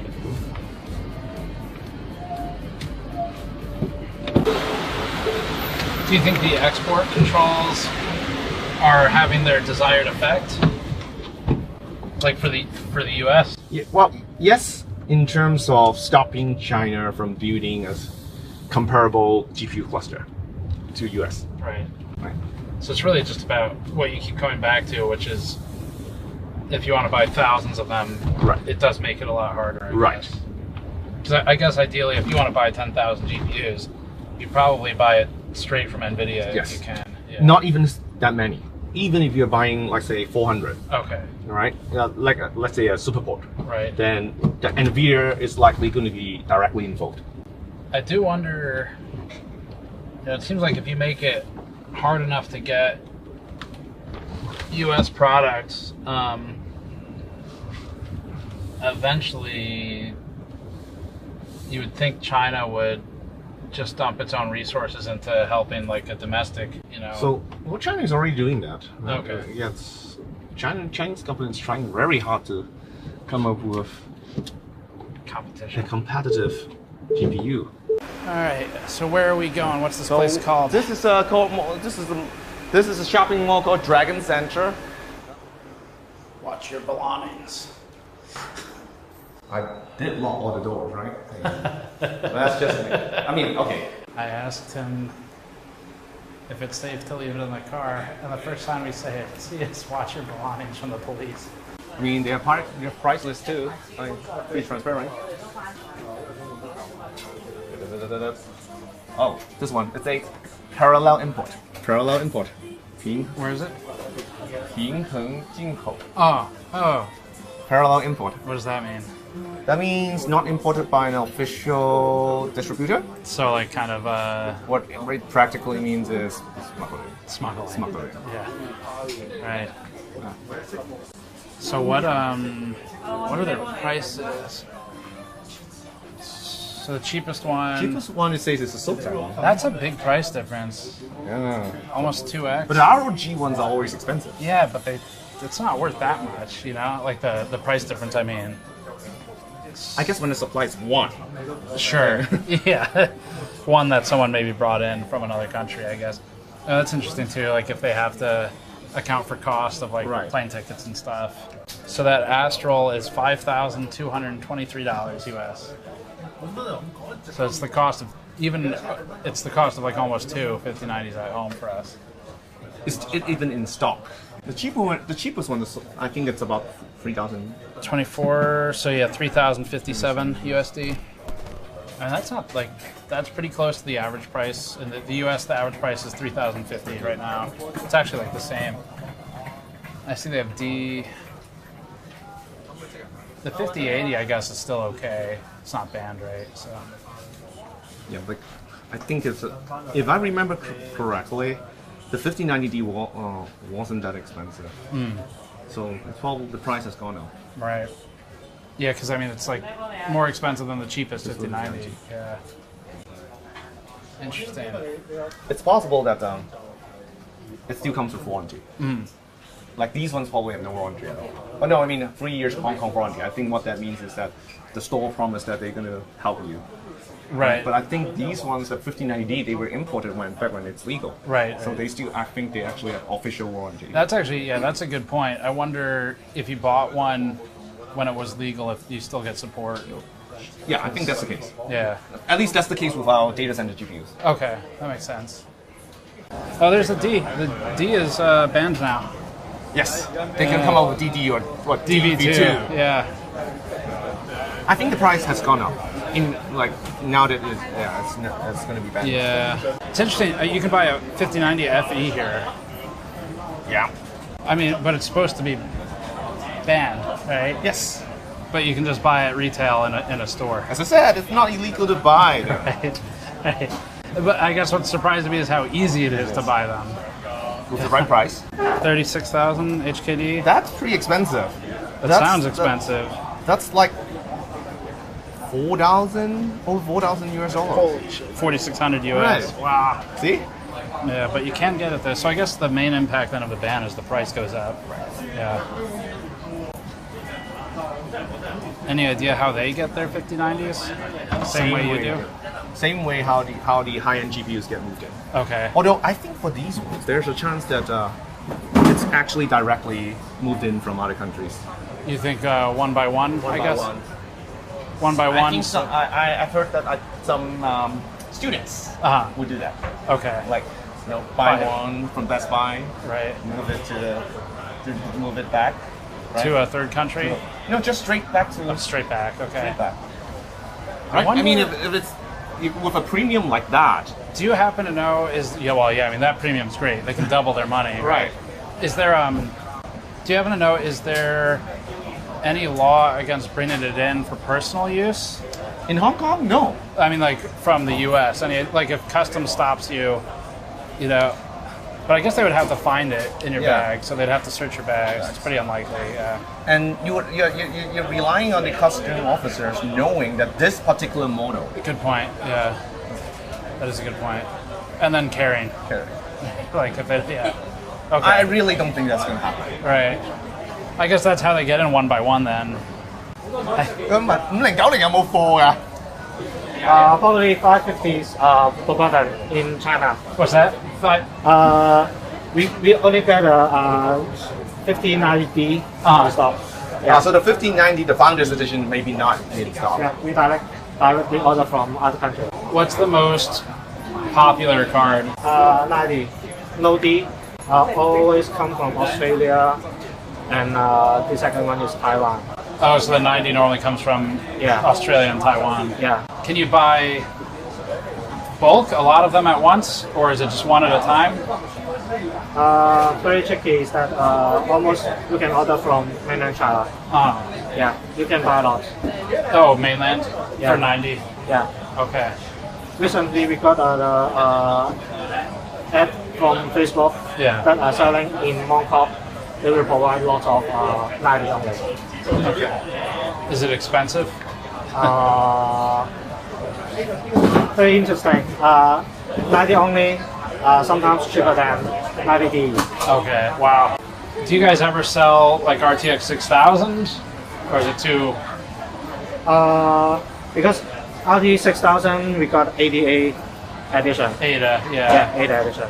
So replacement will be ADA edition. But no Blackwell? Yeah. Otherwise, also from mainland. Right, okay. Yeah. Interesting. 5090, do you have to get it from a different supplier than 80? Some models yes, some models no. Okay. Because the card problems, the distributor only can send back to the original page. Got it. Yeah. But local distributor, they can do DOA or RMA. Okay. Yeah. Because the US problem, the like 4090 or 590, right. If they got problems, they cannot get back to China region. Do you have any idea how the mainland suppliers get the 5090s? No idea. No idea. Yeah, because too much supplier. Yeah, they are doing trading. They can transfer the other regions product to Hong Kong. Okay. Yeah. So we have no idea what way they come, but we can know which region, like Australia, Taiwan. Right. Because Taiwan get lots of stock. Yeah. In because like last generation, like 4090. Yeah, the price raised very high. Yeah, but Taiwan think that in 50 generation they can make lots of profits. Right. Yeah, but it's not seems like what they thought.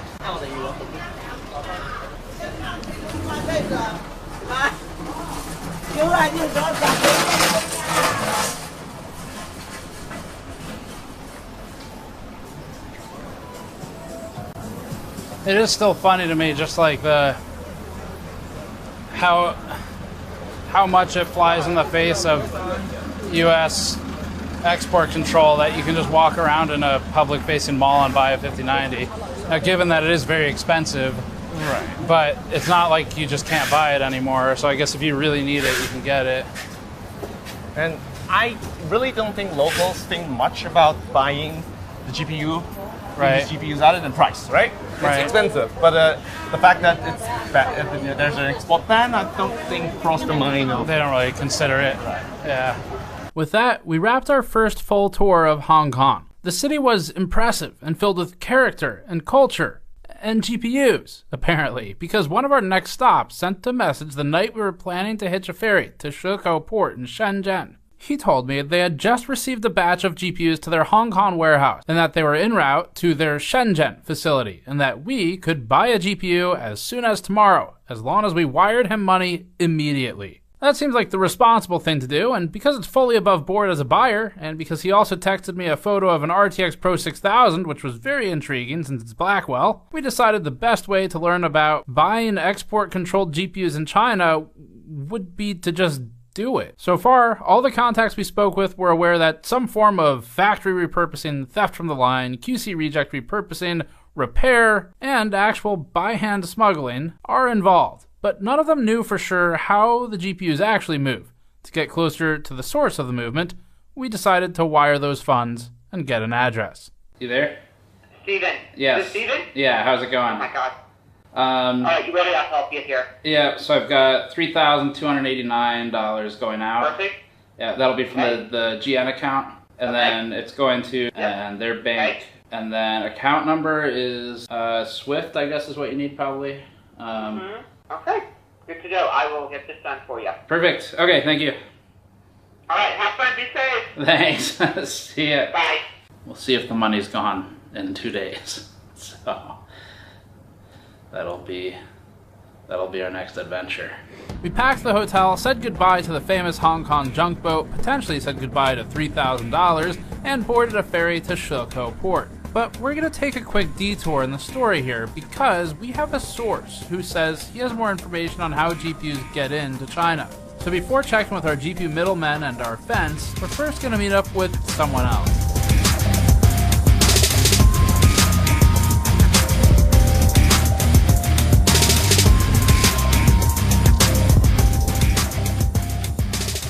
Next up, we took a couple-hour car ride to Huizhou to meet with a guy known as Mr. 5. Huizhou is a city with some serious grit.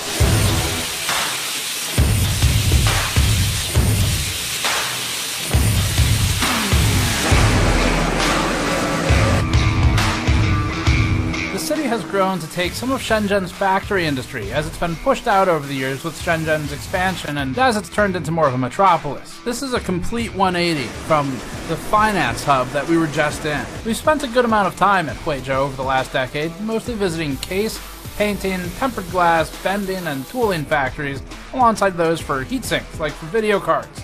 He's a cooling hardware reviewer and has specialist knowledge in factories that make video card cooling solutions, including NVIDIA's. This experience allows him more access to information about the peculiar relationship between the factories making the cards and the companies that, on paper, can't sell them to the country where they're made. We instantly related to Mr. 5 for his own editorial dispute with NVIDIA's review sampling process, where we've both felt that the company seeks to control review direction. His username is 51972 on Bilibili. Even if you can't speak Chinese, you should check it out, because he's got charts, and everyone can read those. Most of this interview is in Chinese, but we've transcribed it in subtitles, and there are English sections as well. The next interviews will be a mix of both languages. Okay, so we are joined by 5. That is his English name. I noticed when we came to China in SEG E-Market, I noticed a lot of 5090s。从我们在赛格，深圳的赛格的时候，对，赛格电脑城，对，注意到很多5090，对，所以他们怎么进来中国？哦，怎么来到中国？对，是这样，就是中国本来就是芯片和散热器的制造地，它制造很多5090，这是第一。第二呢，就是虽然中国的大陆是就是国外对中国大陆是禁止销售5090的，但是中国内部并没有禁止5090。然后还有就是中国和深圳和香港很近，他们只有一道海关，很多人他可以从那边，从香港或者是从其他地区、其他国家，比如说美国、日本、新加坡等等地方可以购买，他们可以人肉背回来，就是自己携带回来，这是在中国是不违法的，他们是可以购买的。那当然还有最后一个就是可能会有一些人他为了牟利，他为了赚钱，他会去选择走私的方式，然后通过一些特殊的渠道把这些东西给带回来，是这样子。Do you think most of the banned GPUs come in one at a time? 你觉得大部分的北京的 GPU 他们一个一个来？它有很多形式了，就是我们中国有一个特殊的职业叫做黄牛，它可以每天往返多次，它可以每次都带回来，它也可以去组织人，就是大家一起去香港购买，然后赚差价，可能一张卡它会有500人民币到几千人民币不等的这样的一个差价，然后会通过这种手段去外面去购买带回来。那这种行为，严格意义上来说可能是违法的，但是，总是有操作的空间吧，应该这样解释。然后，它可以组织不同的人去从我们深圳到香港，或者是到其他的国家地区，然后购买回来。当然了，这里面还会有一些其他的渠道，比如说，留学生。它也有可能也可以带回来的。这个东西其实我们中国国内对5090并不禁止。几个月前，背一张5090从外面背回来的话，可以赚到差不多2000到5000人民币的一个差价，可以赚这么多的钱。那最夸张的时候，一张5090就是在今年春节刚刚发售的时候，我们可以赚到，就是比如说我们从海外带一张回来，可以赚到1万人民币。所以对，所以就是它的利5090吗？对，一张就可以赚到1万人民币。所以很多人都会觉得，我如果出国有这个机会，就一定会额外买一张回来。那中国的5090只有从5月份、6月份开始，它的价格才在下跌。那现在的话呢，它距离 MSRP 还是有一定的差距的。它现在还是卖到，就是一些 AIC 的一些次旗舰型号，还是要卖到22000元到25000元左右。所以它还是有一定的利润空间的。所以就是因为中国有一句古话嘛，叫做天下熙熙皆为利来，天下攘攘皆为利往，就是大家都肯定还是最主要的目的就是有利润可以赚的。然后还有一个点就是，刚才忘记跟你补充了，就是很多5090它其实是中国就是 Made in China， 它其实就是本土制造的，所以有一些品牌方它为了去处理这些芯片，为了不去走很长几个月的海运，快速回笼资金，因为我们知道从中国到美国如果要走海运的话，可能要1个月2个月，很浪费时间。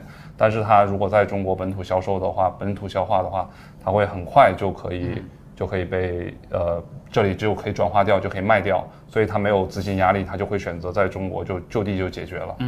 It seems a little bit weird that these products are made in China. They're made here, but technically they're not allowed to be sold to here. 所以好像有一点奇怪，因为中国的工厂做这种产品，对，就是他们正确的说不让卖，对，是的。所以你觉得，这个问题就要涉及到政治了。政治的话，我们不好评价，但是我觉得 So essentially, China is the leading manufacturer for thermal solutions, but once you get into politics, it's just something where you don't have much control. Right. And given the entire global political situation, this is not a surprise anymore. So right. Even though on a logic standpoint, it doesn't really make a lot of sense, but it's politics. Do you think NVIDIA knows about this? 你觉得NVIDIA 知道这个？当然知道呀，这个是当然知道的，但是就是它是怎么说呢？睁一只眼闭一只眼。There's like you turn a blind eye. Okay. Yeah, they're just turning a blind eye. 因为它是中国是一个很大的消费市场，太多的钱了。Okay. It's too much money to be made, so they're not going to address it directly or acknowledge it, but they know what's going on. Do you think NVIDIA would want to stop it? 不会。No, 不会。Okay, cool. 最后一个问题是，如果我们的 viewers 要找到你的哔哩哔哩，他们应该去哪里 ？Where should they go to find his channel？ 去找到你的品牌。哔哩哔哩搜51972就可以了。51972。5，谢谢。This was an interesting conversation. First of all, I learned a new idiom. Secondly, we turned it into a t-shirt. So if you're liking this content so far, please take this brief intermission to head over to store.gamersnexus.net and grab our Blind Eye t-shirt to directly support this content if you like it. Long-form content is hard to do on YouTube, and we can do it because of your support. We try to make some pretty damn cool stuff to get you something useful in return as well. And if you're watching this sometime close to when we publish, we've still got the digital reward tiers available for our backer tiers for this project. We really want to produce more stuff like this, but from our point of view, we need to earn that. If you think we have, head over to store.gamersnexus.net and grab one of our new Blind Eye t-shirts, Black Market sticker packs, GPU VRAM glassware, or even our GPU Shredder t-shirt for the paper launch. Thanks to the intermission, let's get back to it. Up next, Shenzhen. Our first stop will be in Shenzhen Bao'an to meet with a trading company that sits between Hong Kong and Shenzhen warehouses. They're the trading company's trading company, and we're buying an RTX 5090 from them. If they exist, hopefully.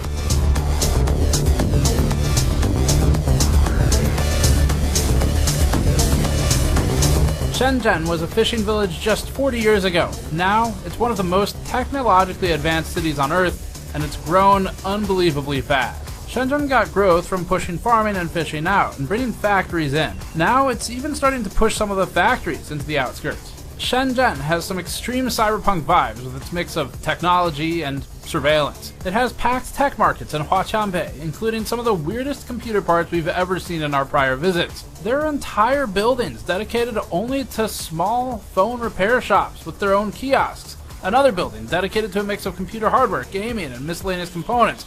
More still, for just integrated circuits, literally an entire building where people pretty much only sell things like capacitors and MOSFETs. And all of these places have people who know people. That's their job. Shenzhen's technological rise comes with it an uncomfortable omnipresence of CCTV and facial recognition, which feels more fitting today than ever before, now that we know worldwide government facial recognition is a big user of AI GPUs. We started the day by meeting up with our translator for the next 2 days, Raymond, who's helped us on factory tours for years. Because Uber doesn't work in China, since it uses the Google Maps API and Google is blocked by the firewall, Raymond was also our man with the locally compatible apps to get us places. This became especially important now that even cash is becoming less acceptable by some cafes and restaurants. Everyone's moved to paying with the WeChat app. With our ride booked, we're off to see if the wired funds turn into a GPU. 对吗？好，谢谢。这个吗？对。好。 We're gonna go meet our GPU supplier.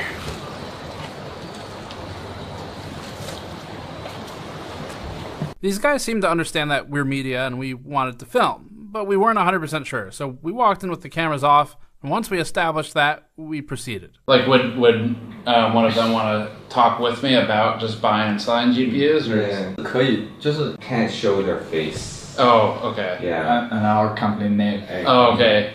So you don't want... Yeah. Okay. So we can talk about it, but don't show face or name, I guess. Yeah. Okay. Face or name or company. Okay, but talking about it's fine. Talk about it is fine, yeah. Okay. This is the card, I guess. This is the one that...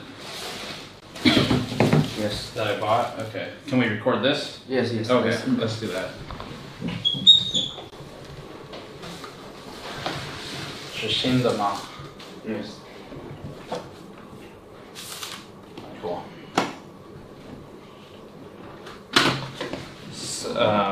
From the Hong Kong warehouse. What's the most common GPU your customers buy? H800H200对 H800 然后 A800这种 然后5090D 然后5090DD 准备要出来，常见的型号就是这里。已经有那个 Blackwell 吗？GB 对 GB 100 GB 200。听说过，GB 就是还没有吗？没有。Okay. How popular are like 5090, 5080 or 5090, 5090 class cards versus the AI H100, H200? 就是那个卖的比较好啊，5090。游戏香港80。5090D 卖的好一点，我们主要是卖5090D，因为这个美国限制。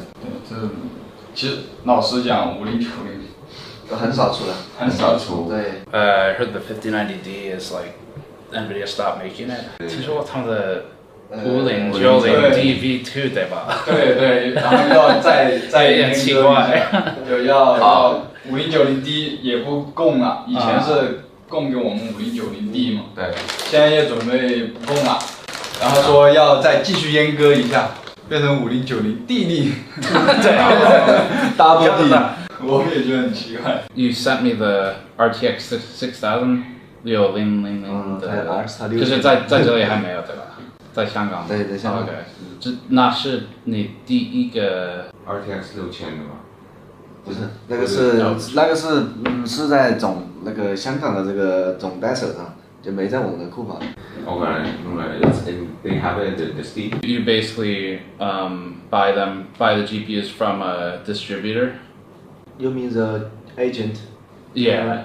Oh, okay. Yeah, everything is really SD. Yeah. RTX 6000, 这是我们的视频。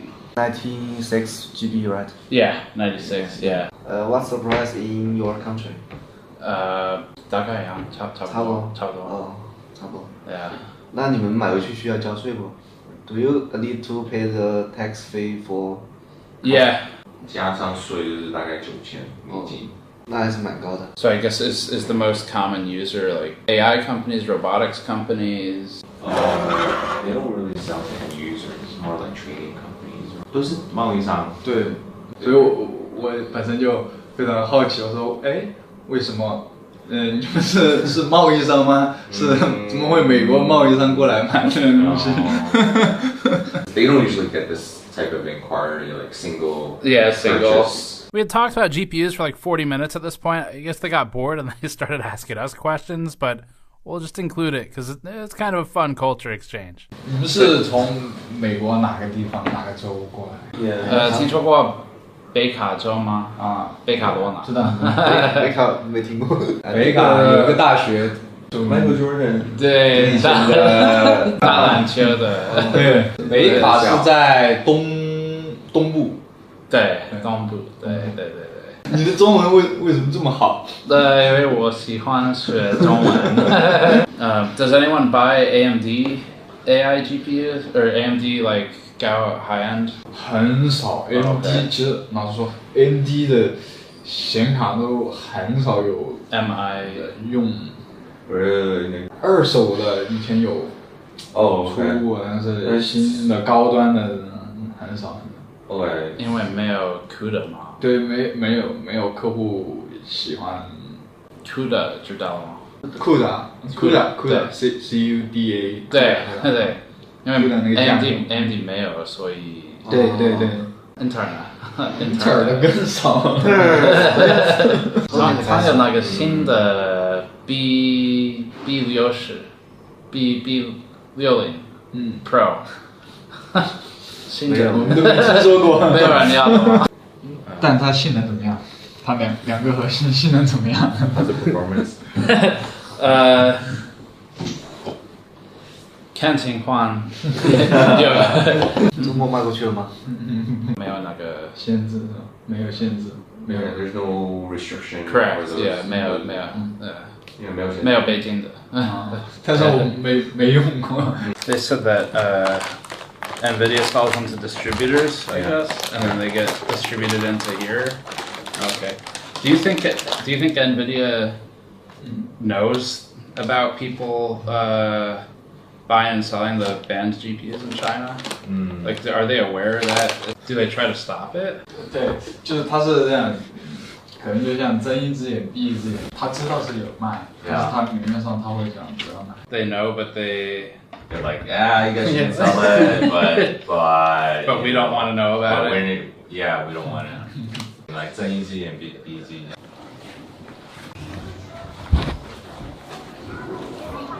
Funny, I wonder how many people they see walk out just with a GPU. They definitely shared more than I thought they would. Okay. So that was good. That's good. But yeah, I think it also connects the pieces really well with the professor we spoke to. Okay. Because that guy, he shared like everything he knew.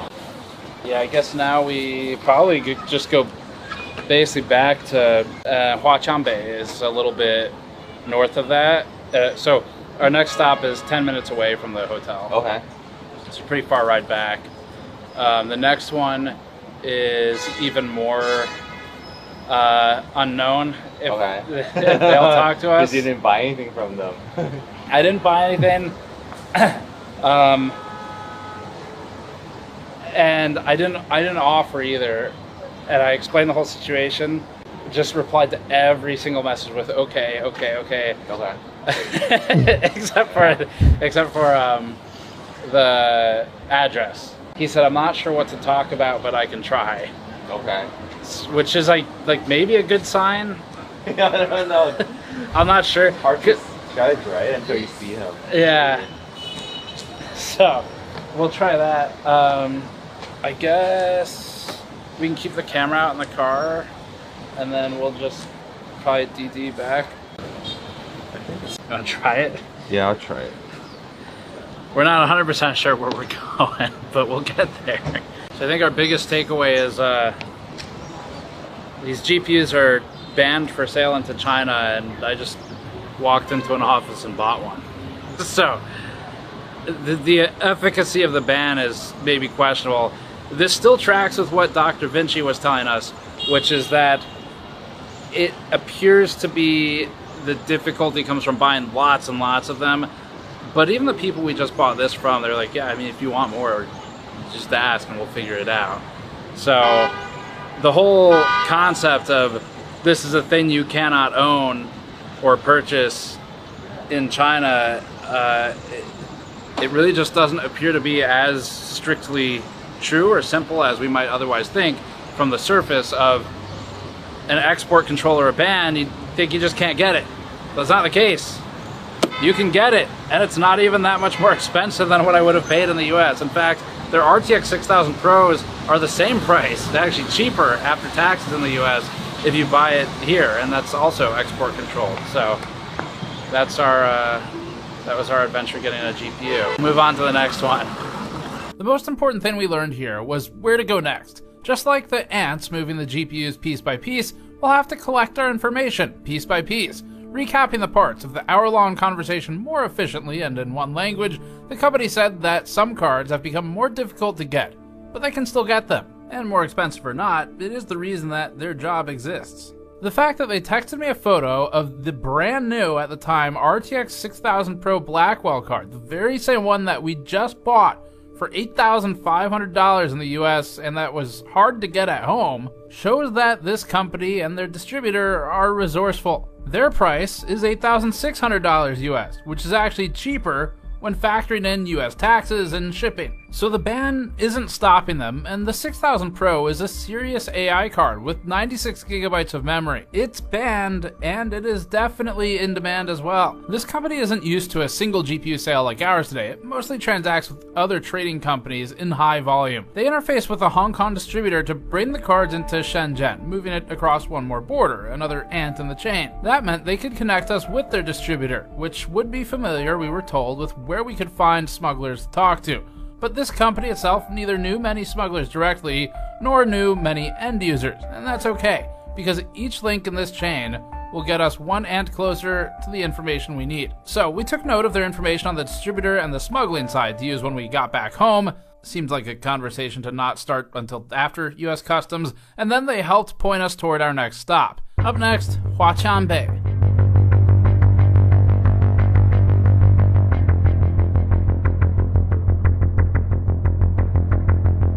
We hopped in a car and drove 40 minutes to meet up with a GPU trader we found in Shenzhen. Huaqiangbei is home to the world-famous SEGE market, or SAIGA, where we've found some of the strangest computer parts we've ever seen in past videos. Huaqiangbei has the highest concentration of technology and integrated circuits and electronics in the world, with a never-ending maze of multiple disconnected, multi-story malls specializing in all electronics. If your life depended on getting a complete product made in a single city block, Shenzhen Huaqiangbei is your best bet. Fortunately, this time we'll be with this guy. This is Vincent. His profile picture on a messaging app is Van Gogh, so he has a sense of humor. This guy wheels and deals with dozens of GPU trading companies near the bustling Huaqiangbei Plaza. He has a reputation around here for being the smooth talker. 帅哥的什么话？把它拍帅一点啊！去美国打个美国妞。我还没有这勇气做大波浪呢。你做大波浪更好看。哦，显老哎。不显老，你还年轻呢。 Our first impression was that this guy knows people, and they already know him. And that's what we need. Vincent generally seems to have an attitude of getting shit done. But before we met him in person, we had some concerns going into this that it would be fruitless, or that no one would even be there to meet us. Alright, so our second location to try and talk about GPUs for this one. No idea how this is going to go. I've been talking with the seller back and forth for a couple weeks, and every single response is 2 letters, okay. And so I don't know what that means. Raymond is going to try and explain the concept. Okay. See what I'm dealing with. Alright, let's go.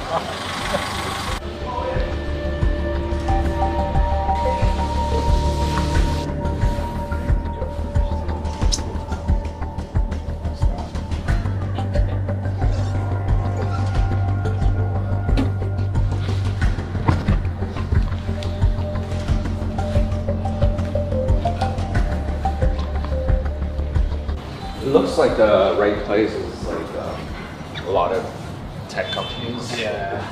We had a lot of trouble finding our guy, but fortunately, it wasn't long before he found us.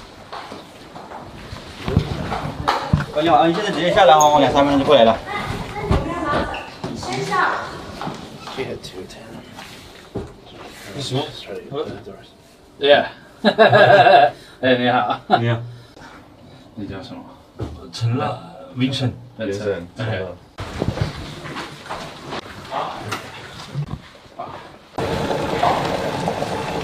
啊，所以你有在卖这个 ？He's pretty open about it. Okay, yeah, whatever he knows. 那谢谢。没事，但是你说要说英文，我的英文又不标准啊。你会说英文吗？英文说不标准的，没关系啊。不，很一般。在哪里学英文？在，我就跟客户正常就贸易学的那几句，你钱给我，货给你那种啊。Money pay me and give you goods like this. Is it difficult to get the GPUs? 货源基本上市场很多啊，就是赛格就很多了。你这里就很多啊？是赛格，前面赛格市场。哦，赛格市场 ，OK。对。Like there's a lot of stuff inventory at SCG. So does he like just buy and sell? Is he a trading company? I guess. Yeah, he's a trading company. Trading company. Yeah, 对，贸易公司对。So mostly from SCG. How do the GPUs normally get here? Like what's the process normally for them to actually? Because 因为这个 high-end GPU，high end 怎么说？高规的比较高规，所以高规的 GPU， 现在是美国北京的，对吧？对，所以他们怎么正常进来中国？进来中国正常也是通过香港就进来了。通过什么？香港啊。香港。香港。从香港。台湾也有啊，台湾人也往这边卖啊，一样。所以台湾跟香港，然后他们one by one 一个。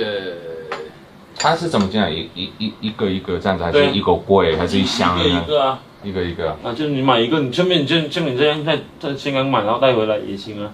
这样子哦。对，一样啊。这样子够吗？那只能慢慢搬哦，人多，大陆人多吧。Oh, they do it piece by piece. Yeah. Yeah. 所以如果客人要很多，基本上那是什么？那就是也只能香港交咯。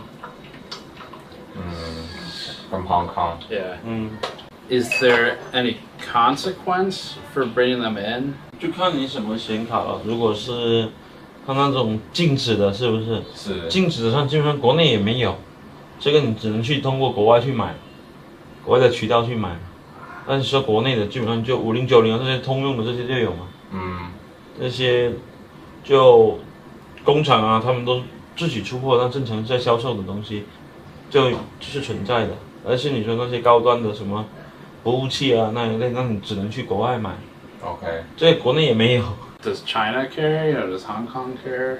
会有一些罚款或是禁止令或是什么？中国政府在乎吗？不在乎。这个本来中国政府是跟中国政府没什么事的，是禁止是美国禁止嘛？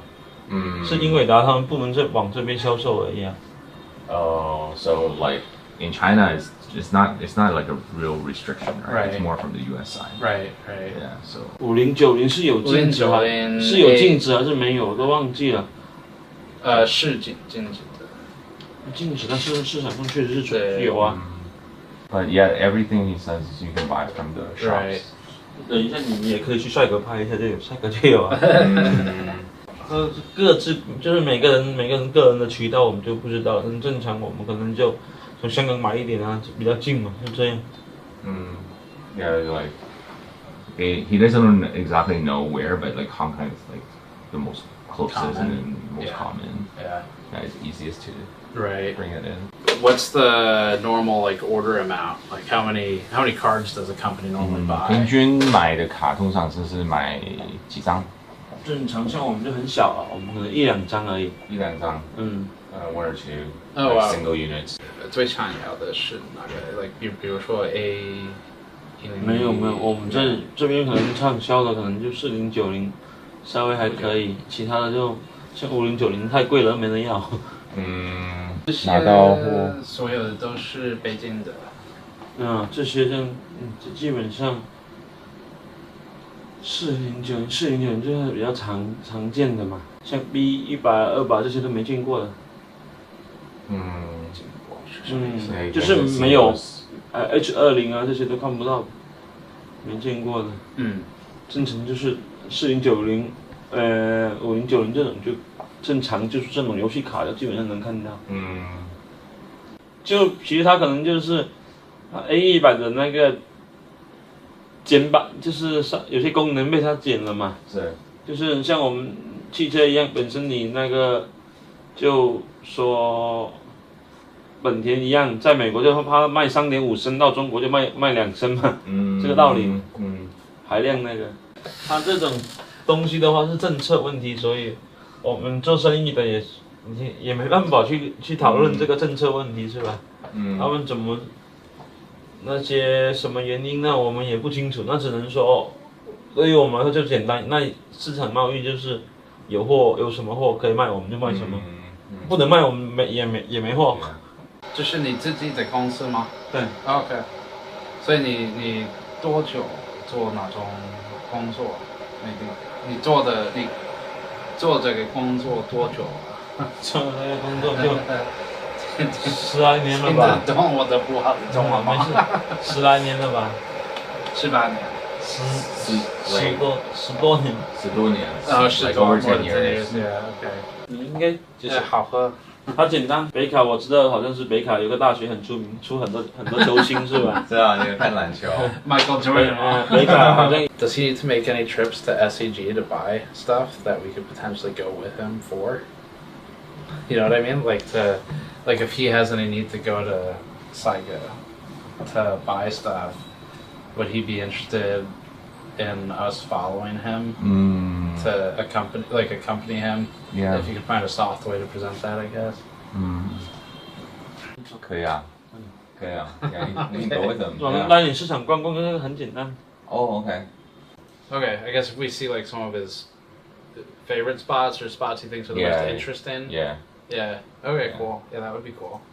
Okay. 可以啊，感谢。那我们过去啊。Is it walking distance, do you know? Yeah. Oh, is it really?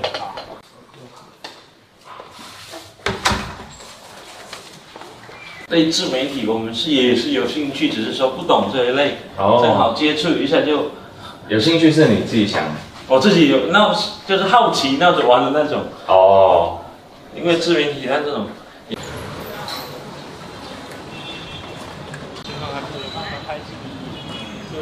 Vincent led us over to various large wholesale and consumer retail markets. His office is about 10 minutes away from SEG E-Market, which is his daily haunt. There's one peculiar detail in all of this. Vincent has customers both in and outside of China, but his foreign customer base is relatively high. He mostly deals in RTX 4090s, which seems to be a trend, as you'll see with our smuggler contact at the end of this. That means Vincent is buying 4090s that either never left China, but were supposed to, or were likely illegally exported to China, which would mean he is then re-exporting them to his foreign customers. It's like an infinite loop. He's an interesting guy. He talked about multiple business ventures in Uganda and Kenya. He said he went to Kenya before. 对吧？肯尼亚、乌干达、东非东非5国那里。Uganda 为什么要去？以前是想去那里做生意的，去卖那个内衣的。He said he had a business there before. 想去还是去考察了？去考察。He wanted to go there and start a business there. So he was like looking around and see if there's any opportunity. 然后后来为什么没去？那边的人太穷了，消费根本是消费不起。He's like the people couldn't afford it. Like the things that he wanted to sell was out of the market range. Okay. Too expensive for the locals. Yeah. 反正你现在去家里也没人。我们现在还有一个老乡在肯尼亚开牛肉店。牛肉店。火锅，开牛肉火锅。火锅。He used to work as a shopkeeper in the mall itself and would interface with factories or anyone else who wandered in. Just talking about his business. Yeah. Yeah, it's pretty simple to set up the business and start running a company like his. Right. So low cost, and then it's like also like very scattered. 以前都是做市场做柜台，跟他们那种一样。He used to own a shop in there. Oh, really? Yeah. 这边是卖电子的 IC 的啊，这边就是卖手机配所以件的。这边是 IC 的啊，这边是 Hello。哎呦。在市场。你觉得他们在乎我们拍吗？应该不会。OK。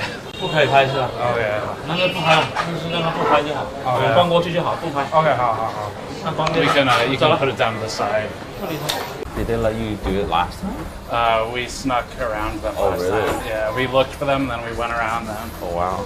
These days, he's closed shop and is a buyer instead. He mostly takes orders online, doesn't keep much inventory, and just walks across the street when an order comes in that day. It's basically like a concierge GPU pickup service. 卖显卡。4090D，4090。卖显卡的。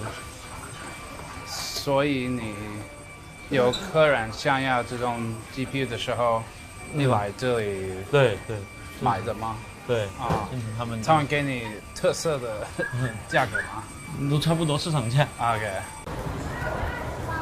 Because you can just come here and pick up your stuff, and then once you get an order and just, right. once you get the order online, then you pick up the stuff Come here get it, and you yeah. sell it.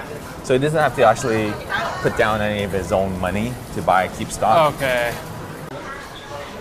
This I think I've been to before. 这是帅哥嘛，卖笔记本啊，卖电脑啊，这门是。另外一层就是显卡。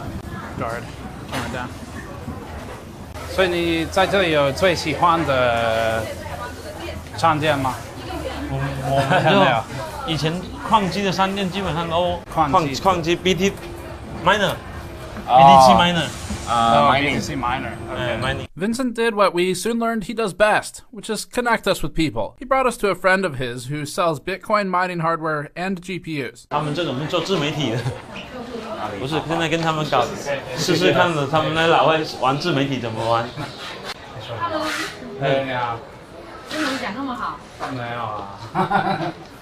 你有5090吗？5090有吗？就是好奇经常多少钱？This is where we learned the relationship. She thought he was bringing us here as customers, so she didn't want to share his cost with us. She said it's up to him to tell us what the price is, and then she'll tell him the cost. 我等一下我发给他。直接跟他说没事的，你直接跟他说是没事的。我看一下帅哥的。Okay. Yeah, A1000. What? A1000. 现货多少钱？ Where's that?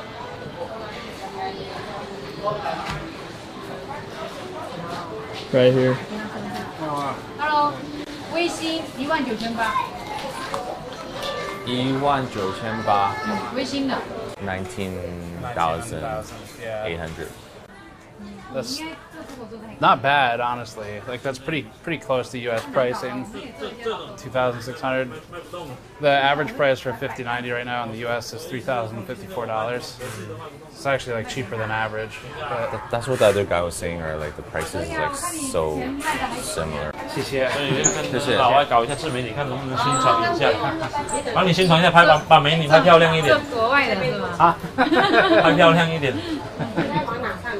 帅哥的什么花？上件叫什么名字？我看不懂中文字。音创。YC miner。BTC 的 miner。OK。中文讲的挺好的。他们也有做矿机吗？他们是做自媒体的。Like with other interviews, we learned that people rarely want AMD and basically nobody wants Intel. 王鑫，什么显卡最好卖呀？5060吧。AMD 呢？他们的话，再想一下，Intel 呢 Intel。680占比不大。把它拍帅一点啊！去美国打个美国妞。好，谢谢。谢谢。 Is she one of his suppliers? Do you know? She's like he does what he does. They're very similar. Oh, okay. Yeah. He knows her, I guess. Yeah. Okay. Because he started off as like doing mining machines, so she's still doing it. We told Vincent that we were getting ready to travel 6 hours north to check out a GPU repair shop that buys small components for not only repairing broken video cards to keep them in service, especially the expensive banned ones, but also modifying and building new video cards that NVIDIA doesn't make. He said he had an idea for us. IC 的市场，IC 也没啥好，没什么好看。He's like nothing special, but we can go check it out. Yeah. 就保安嘛，保安。 Protect peace. 保安，安静的安。 Yes. 保护的保安 protect peace. Protect peace. That's my translation. I don't know if it's right. It is exactly. 这里也是 IC 嘛，就是一些 Okay. 配件啊。That's like finished goods, and this is like pre-assembled. Okay. This is it. Cool. Wow. I don't know what I'm looking at. The ceiling just says New Asian.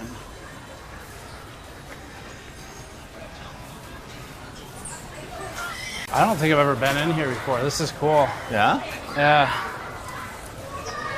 MLCCs, capacitors. You find those on GPUs everywhere. SMD, service mount device, DIP.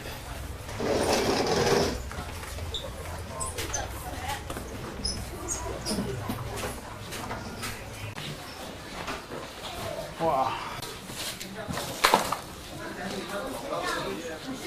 准备回撈而家播咗呢，好像拍宣傳片而已。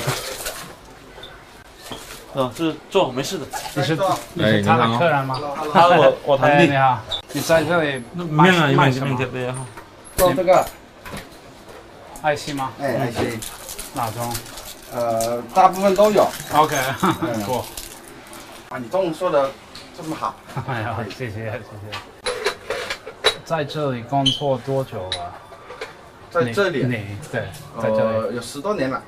Okay, cool. 在这个地方。So he's their relatives? Yeah. Okay, cool. 堂弟 is one kind of relative. 这堂弟是你爸爸那边的。我爷爷的爸爸的兄弟。你爷爷的爸爸的兄弟。对。No, they start selling on like across different platforms. Like so, it's more like e-commerce. Okay. Do they sell on Alibaba also? 也不是，所以都有阿里巴巴、都有淘宝、淘宝、速卖通，要不要试一下？我不抽烟。你抽。但真正的说采购是工厂。工厂。加工厂也有啊，代工厂也有。所以你的客人就是不会那么散，就是你如果是工厂跟你下单的话。我的客人是比较散。比较散。哎，我的客人比较散，因为我什么课都有。因为你是在各平台，像这些都是集中一个地方给他们采购的。啊，明白吗？感觉好像不是很明白的样子。我这里是集中这个地方给他们去。这市场啊，这市场。哎，兄弟。谢谢。Yeah, 兄弟 means. No. Brother. It's like brother. Yeah. 兄弟。兄弟。而且咪嘅比卡嘅。This is like a central place for a lot of factories to come buy stuff. Okay. So, like, you know, all the vendor suppliers are here, so they just come here and grab this from this guy, grab this from this other store. 工厂啊，主要是工厂。工厂 factories. 然后零售、维修啊。Repair shops. 维修的。工厂的，比如说 SMT 的吗 ？SMT 知道吗 ？SMT。SMT 唔是啦嚇，速成做啫咩？做咩㗎？貼上清吧。哦，貼上清，貼片廠。我 try。Yeah, everything is sold online. Yeah. 所以你会过来看一下。对，但是对啊，就是网络下单为什么要过来这边呢？那你肯定要过来看一下。你看一下你。这是有没有这间店那样子吗？嗯，实体店啊，或者说你这个环境怎么样？哦，都可以。所以他问我主要做什么，我什么都有，什么都有接触，明白这意思吗？所以我不是说主要做一个品牌一个东西，我知道，就是因为它 IC 这种 IC 太多杂了，太多了。你喜欢你的工作吗？我喜欢我的工作吗？这是我肯定喜欢。放心啊，中国人90%以上都喜欢，我估计98以上都是喜欢他的工作，只要他能为他挣钱了。对，有挣钱就喜欢，赚钱就喜欢，不赚钱就不喜欢。不赚钱就换掉嘛，就是不赚钱太累。What's he saying? So as long as they make money, they will like it. If they don't make money, then look for something else. 所以呢，中国人的思想跟外国的思想完全不一样。我们是根据我们挣钱去为了生存而去干，他们是为了他们兴趣去干嘛，是不是？ So he's saying it's like Chinese are different from Chinese is like it's more practical. 中国太累了，真太累了。 Vincent's cousin connected a missing link for us. People like him selling FETs, inductors, capacitors, resistors, MLCCs, and so on for repair shops can help to supply the parts needed for upfit or modifications. For GPUs, someone doing this kind of work but specializing in video cards might source additional VRAM, for example. He told us about how 5090s are easy to get because the local factories supply them, matching Mr. Five's comments earlier. Some of the sellers here told us that they're capable of sourcing devices like A800s or even A100s. They just didn't have them on site. They have them in a more secure spot. That's because there's a separate area for the warehousing. Unfortunately, we learned where they are from our new friends in SEG. Like every other link in this chain, we're getting closer to understanding the full story with each person who pours some tea for us. 感谢，太感谢了。没有在这个才有空来喝茶才好。最喜欢聊天。Why do you say Cole? He likes chatting or hanging out. 对，因为跟不同文化的人交流一下，可以接触到不同的那个，就像一些文化方面的交流。He was like they enjoy chatting with like different types of people, like just to learn from different culture. And they really enjoy that. So we agree, but it was time to head back because tomorrow we had a morning to kill.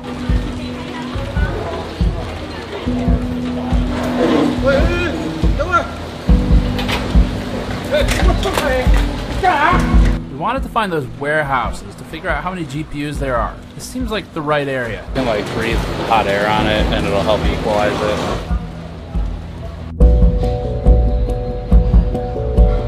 We only had a couple hours before our high-speed rail appointment.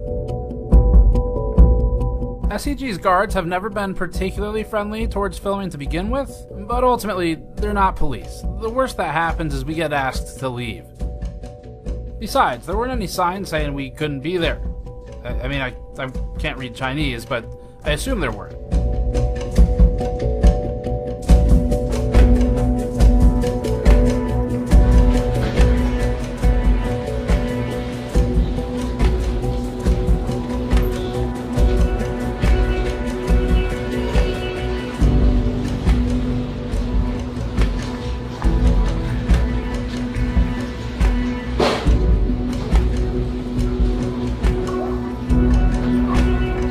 Freight elevator looks promising for the warehouses. Yeah.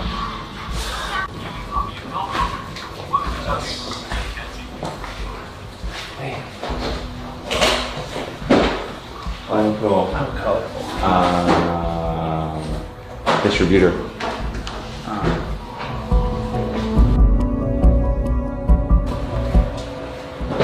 What you were thinking? I was thinking of like the weights, racks and racks, like Costco. I was imagining that.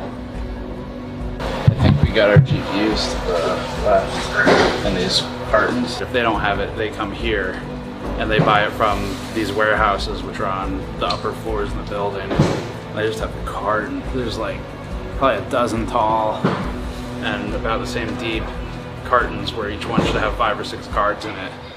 And then all those feed into Saiga and they get distributed to the Alibaba sellers like Vincent and then get sent out from there. So it's a lot of GPUs. Not all of them are banned, but I did see a couple 5090s. So. motherboard. Yeah, motherboard. Yeah, I just didn't expect this. It was this like kind of secretive. Yeah. A little bit more mysterious. No lights. No. The perspective is amusing. From the perspective of the United States, this floor is filled with highly illegal items. They didn't have export licenses. From the perspective of people working here, this is just their job. It's not shady. It's not some subterranean refuge of firearms. It's just a poorly lit warehouse, like any number of other warehouses around the world. But the perspective of the American government here would be different from people working here. They just want to sell these things and go home. On the other hand, from the perspective of the people working here, we're the shady ones. Walking around filming and specifically trying to not draw attention is not normal. We're just noticing how nobody cares that we're here. Nobody gives a shit. And that is called foreshadowing. It's all individual companies, all these doors of different warehouses. Should we go up to floor 6? 6? So what you got? The feebleness electricity well. No idea. There's a couple GPU cartons in there too.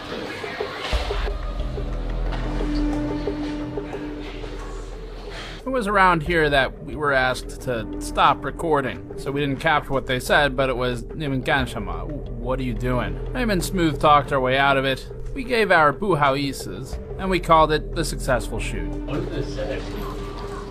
They're like, you can't record in here. It's not like you have to get permission to record here. So we're just documenting what we're seeing, just for fun. Travel vlog. Yeah, travel vlog. Travel vlog.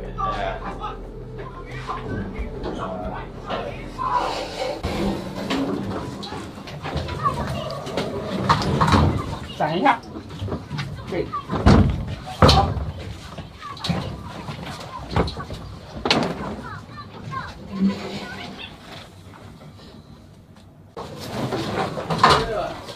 Yeah.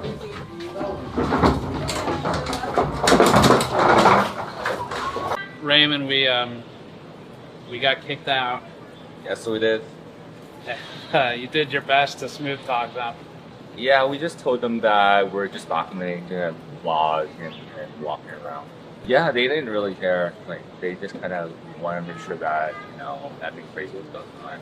Because they didn't like escort us out. They just walked away. No, they were like, oh yeah, okay, no worries, and then they walked away. Yeah. Yeah, they were nice about it.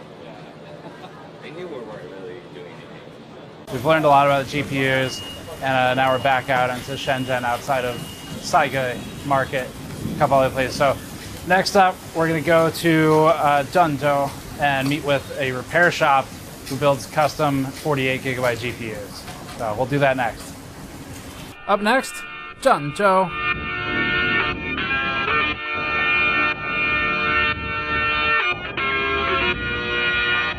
We regrouped with Raymond and left Shenzhen, and we headed to the biggest train station any of us had ever been in, Shenzhen Bay, which is a high-speed rail station. For the journey ahead, we had a 5-hour, 50-minute, extremely comfortable high-speed rail ride up to Zhengzhou.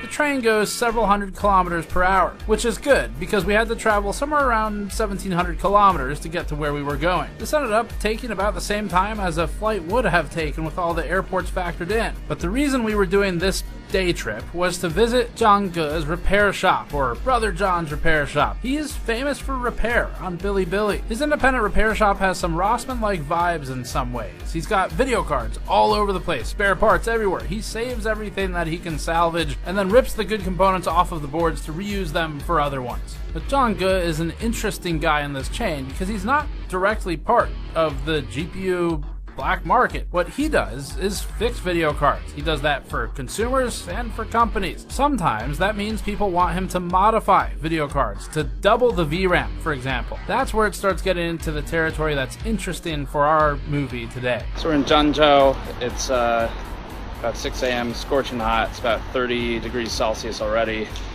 and just got breakfast. Now we're going to see our repair shop guy, check out the 48 gigabyte GPUs and see what he knows about the AI GPUs and how they get in. It's real fucking high. We're just walking on the road to get the car. This is how you do it here. Or at least this is how Raymond does it here. I don't know if that's how you're supposed to do it. Okay. All right, so we are at John's repair shop. He's up there right now working on GPUs. You can see him in the blue vest. We get a pan up there. So we're gonna go in and work with them on counterfeit GPUs and 48 gig 4090s.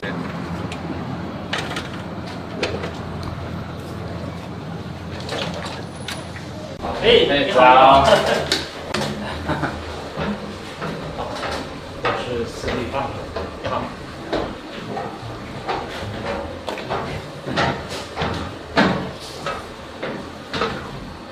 这是泰南。啊，你好，你好。这是 Raymond。你好，你好。翻译的。好。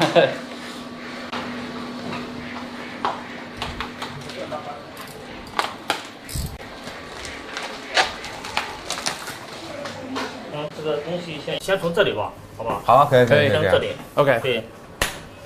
OK， 好。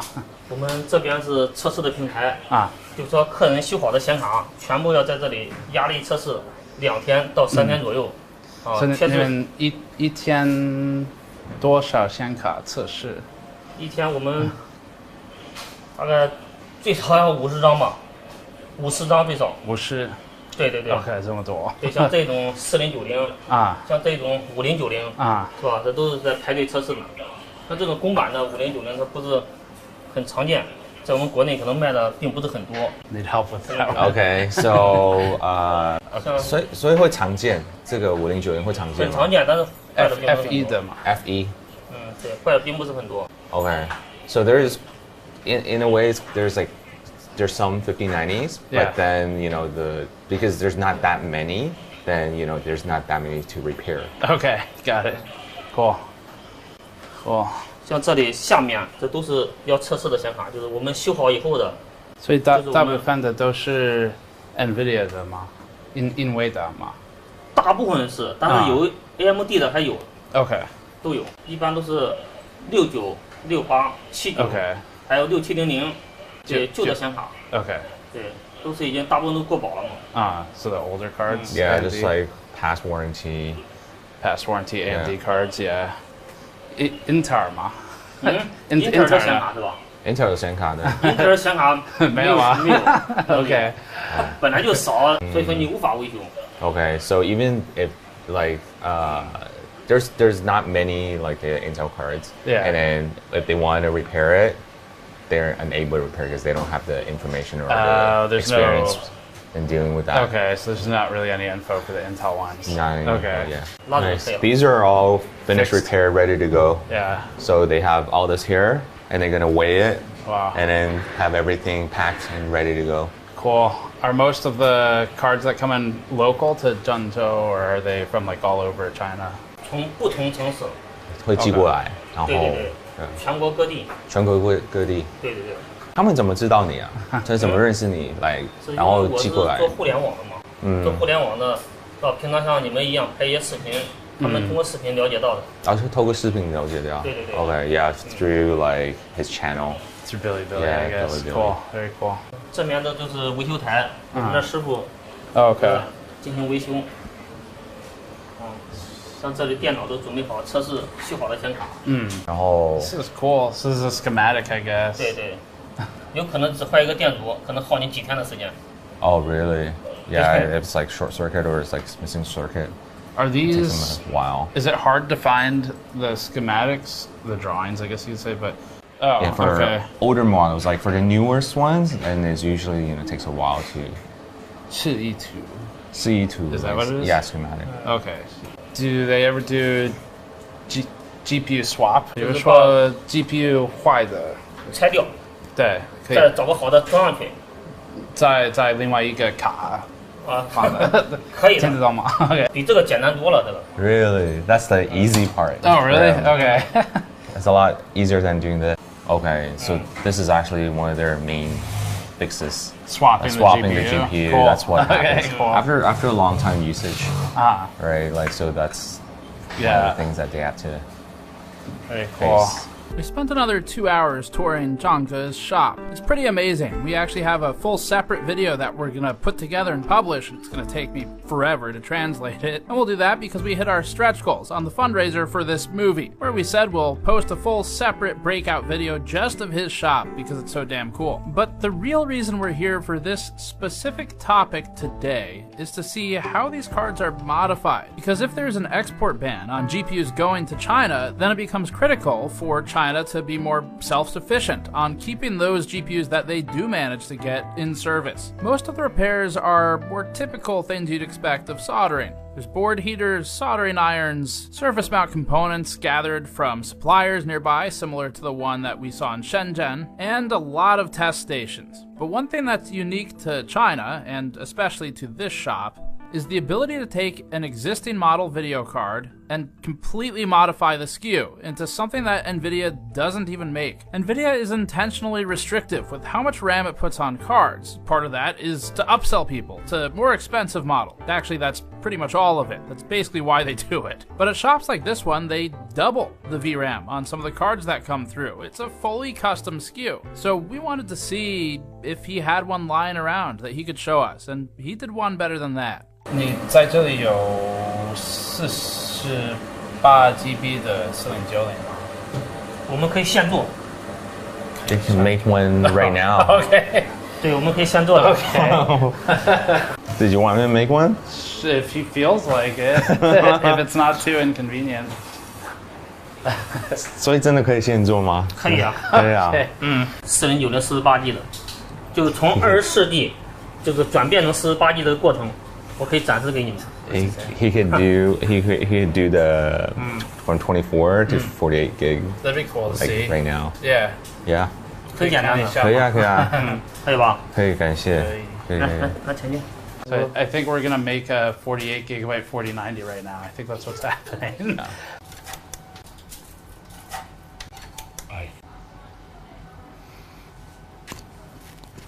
好，这是我们点开这个 GPU 杠 Z。 4090 24G GB. This is a 24 gigabyte 4090 that's been through a lot of repair steps. So if we zoom in up here, they track the repair history on the card in order. So this is 1, 2, 3, 4, 5, 6 repair steps. The board's been through a lot. It originally didn't work at all, and then they had a memory problem. They had some other problems in between here, and now it's actually working. I think that's what that OK is. And so it's functioning now, and you can see it even turns on. So it's a 4090, and it's got all 24 gigabytes detected.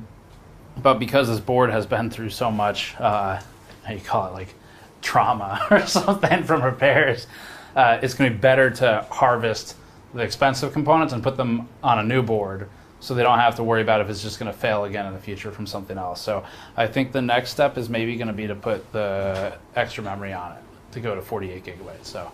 OK， 好，谢谢。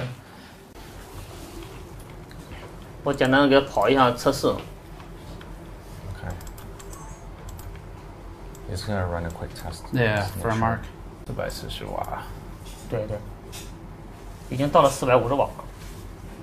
What's like the success rate of the swap for him?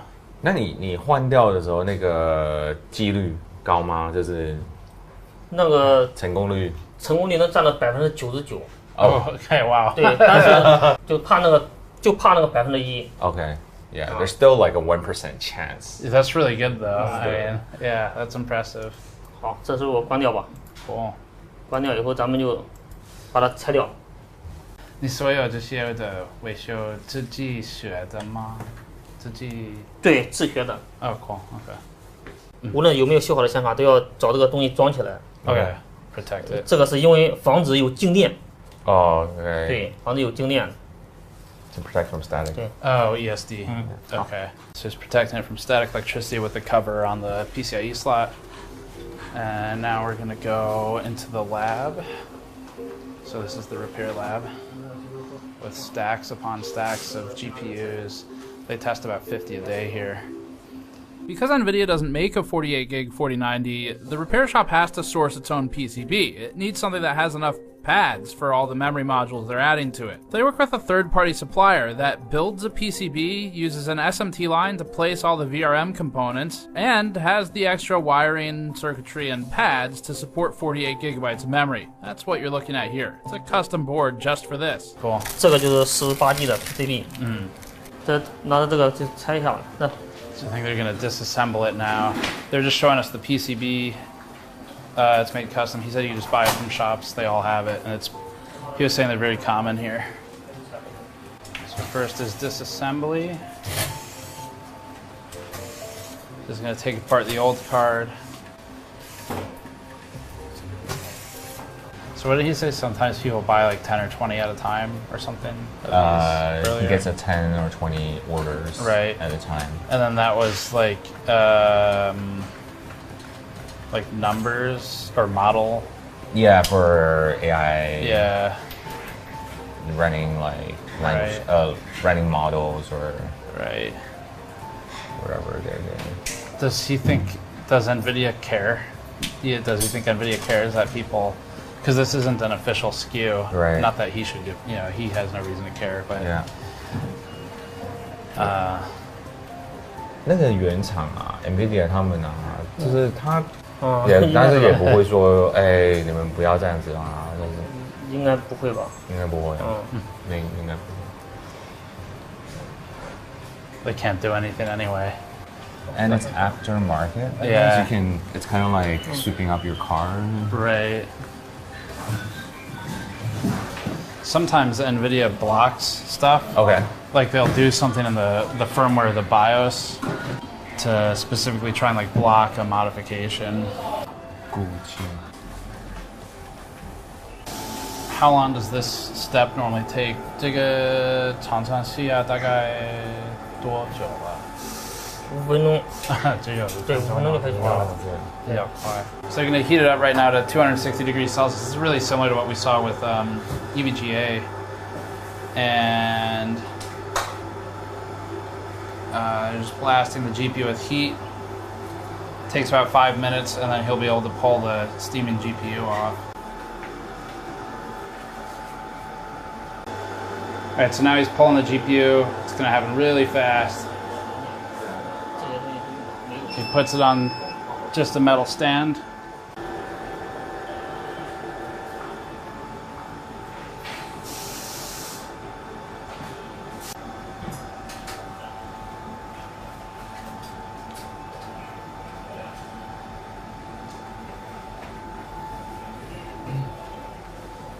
So 咱们去取这些显存的时候都要用到了。So memory. Yeah. So now they're using a board heater.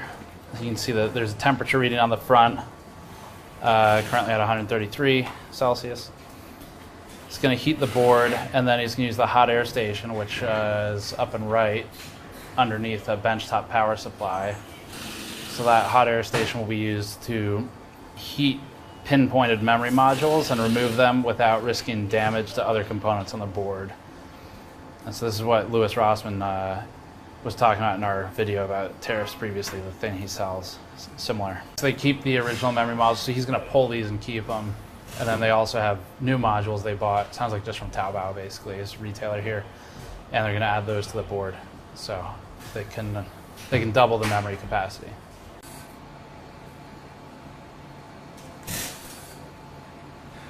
Cool. 它很快，比较快的。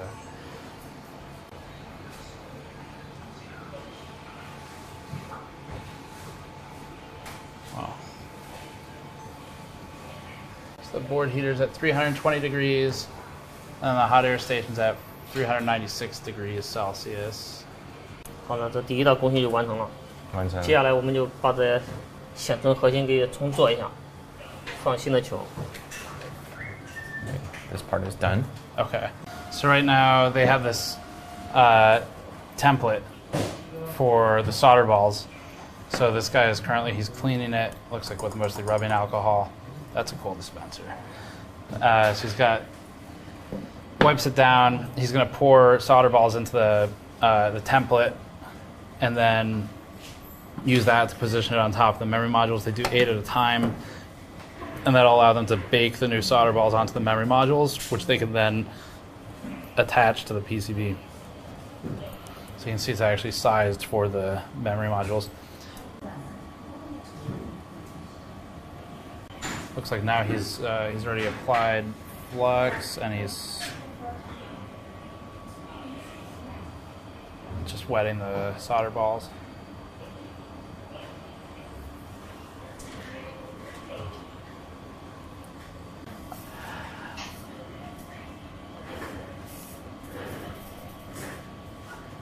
Okay, so now he's using a wick. So this is a solder wick.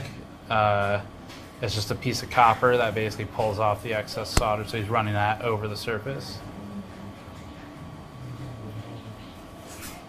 What do 48 gigabyte cards normally cost? Like, what do they normally sell for? 如果是48 GB 的卡，通常卖多少？这样子？应该是2万多人民币。2万多。2万多人民币。20,000 plus. 2,800 US. That's not bad actually.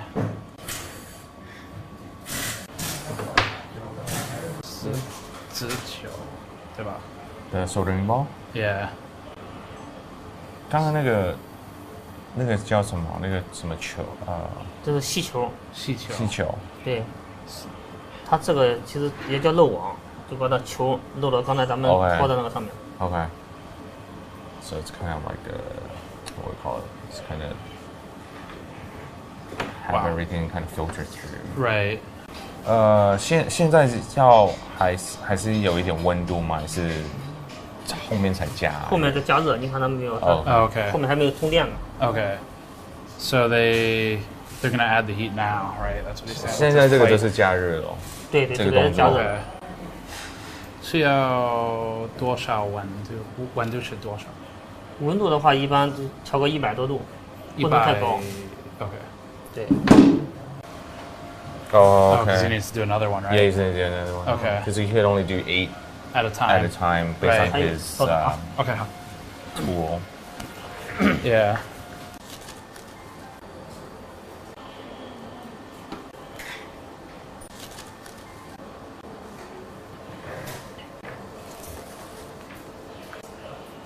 Now he's adding heat, so the hot air station is currently running at 390 plus or minus degrees Celsius. He's directly applying heat to the surface, to where the solder balls are, and then he's got the memory modules themselves heated from underneath by a hot plate. So the hot plate's plugged in, that's running at 195 degrees Celsius, and now he's just holding it down while he presses it into the hot plate.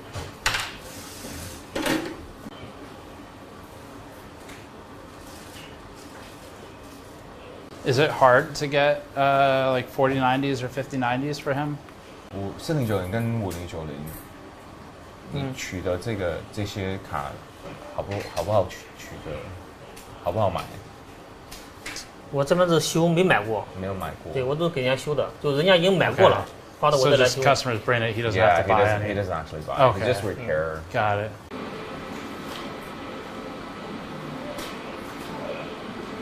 It's just so crazy to me how like there's a couple shops in the U.S.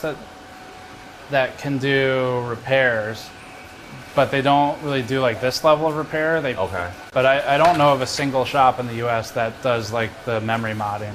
因为在美国顶多就是可能电源坏掉啊，或者一些插头。Yeah, because labor cost is a huge issue, right? For the U.S. For him, it's like it's worth it. For the customers, it's worth it. Yeah. Yeah, because it doesn't like the labor cost or the service cost is not as high. 所以它需要不确定镀焊剂吗？这个啊，镀焊剂是吧？上面这不是吗？这就是。Oh, OK. 镀焊膏。无条件。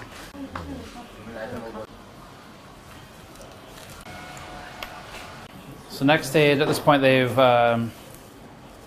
reballed all of the memory and the GPU, and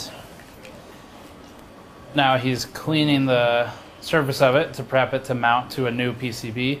We saw the new PCB earlier where it's a brand new custom PCB they just ordered from Taobao, which is the retailer. It's adding flux now.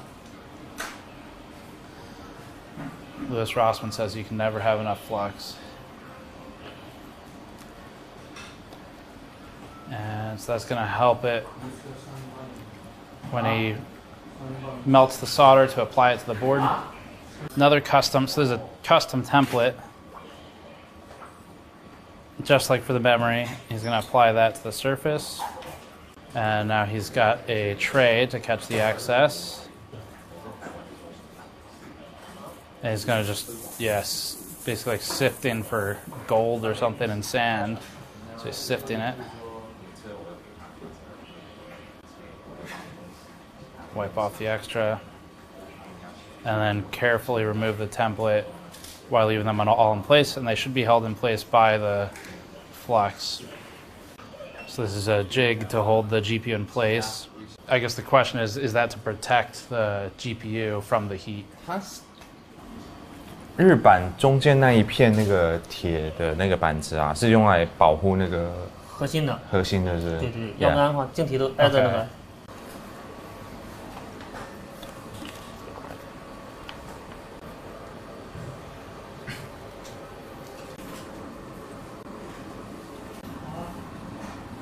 I guess are they putting the stuff on the card now? 可以装了的。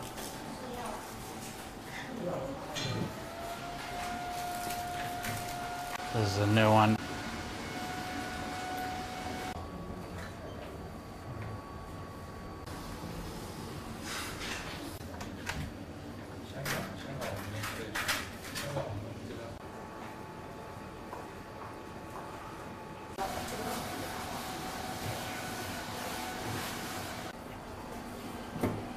Okay, so now the GPU is on there. So we're at the final stage. This whole process is like about 2 hours, I guess. And now we're doing the opposite of what happened earlier in the day.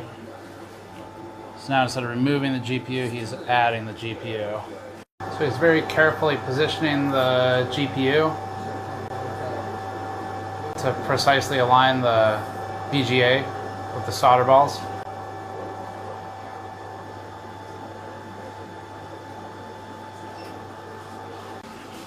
And now he's left the room, so I guess Tannen's going to take over from here. Interesting. So it looks like he's starting to reach steady state on the temperature, a couple hundred degrees. Ton of bubbling going on at the edges, but they're just baking the GPU back on. So at this point in the process, the PCB has been swapped. The PCB already had all of the VRM components and the I/O populated, 12-volt high power. And now they've added new memory to the front and the back. One's got reused memory, one's got brand new. And then the GPU has been pulled and swapped and is now being remounted. And they're telling us that this is a 99% chance success.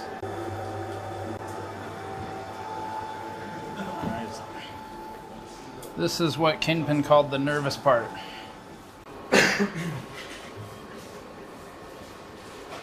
Okay, so he's going to cool it off with the fan.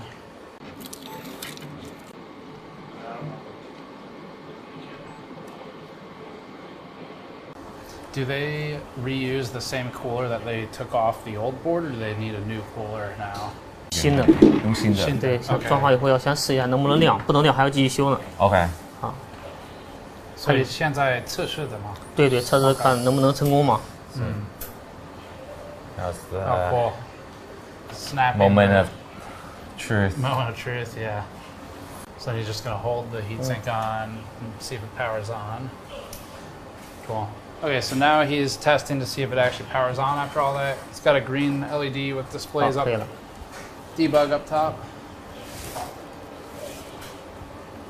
And he's just holding a heatsink in place because all he needs is power to see if it spits out display. We got display up top, so it is functional. It's just a question of everything detects. I don't know. No. We're lucky. He's like, usually it doesn't turn on the first time. It's a while. They know we have like trained to catch. Yeah. Does he know, do the customers who buy these, do they mostly put them in servers? Yeah, it's like if the customer buys more like multiple units, then it's probably like server. Yeah. Yeah. That's why the blower fan would be better for servers because they pack them in so tight. I was just asking if they have different choices for the cooler, and then they're like, there's only one. They don't have a choice basically. 所以这个散热器也在淘宝买的吗？这个对 OK 有卖。So next step, one of the last steps in the process, since it booted and worked now, they are pulling the protective film from the thermal pads. There's a PTM, or actually that might be a paste actually, pre-applied. Looks like it was just silk screened on there.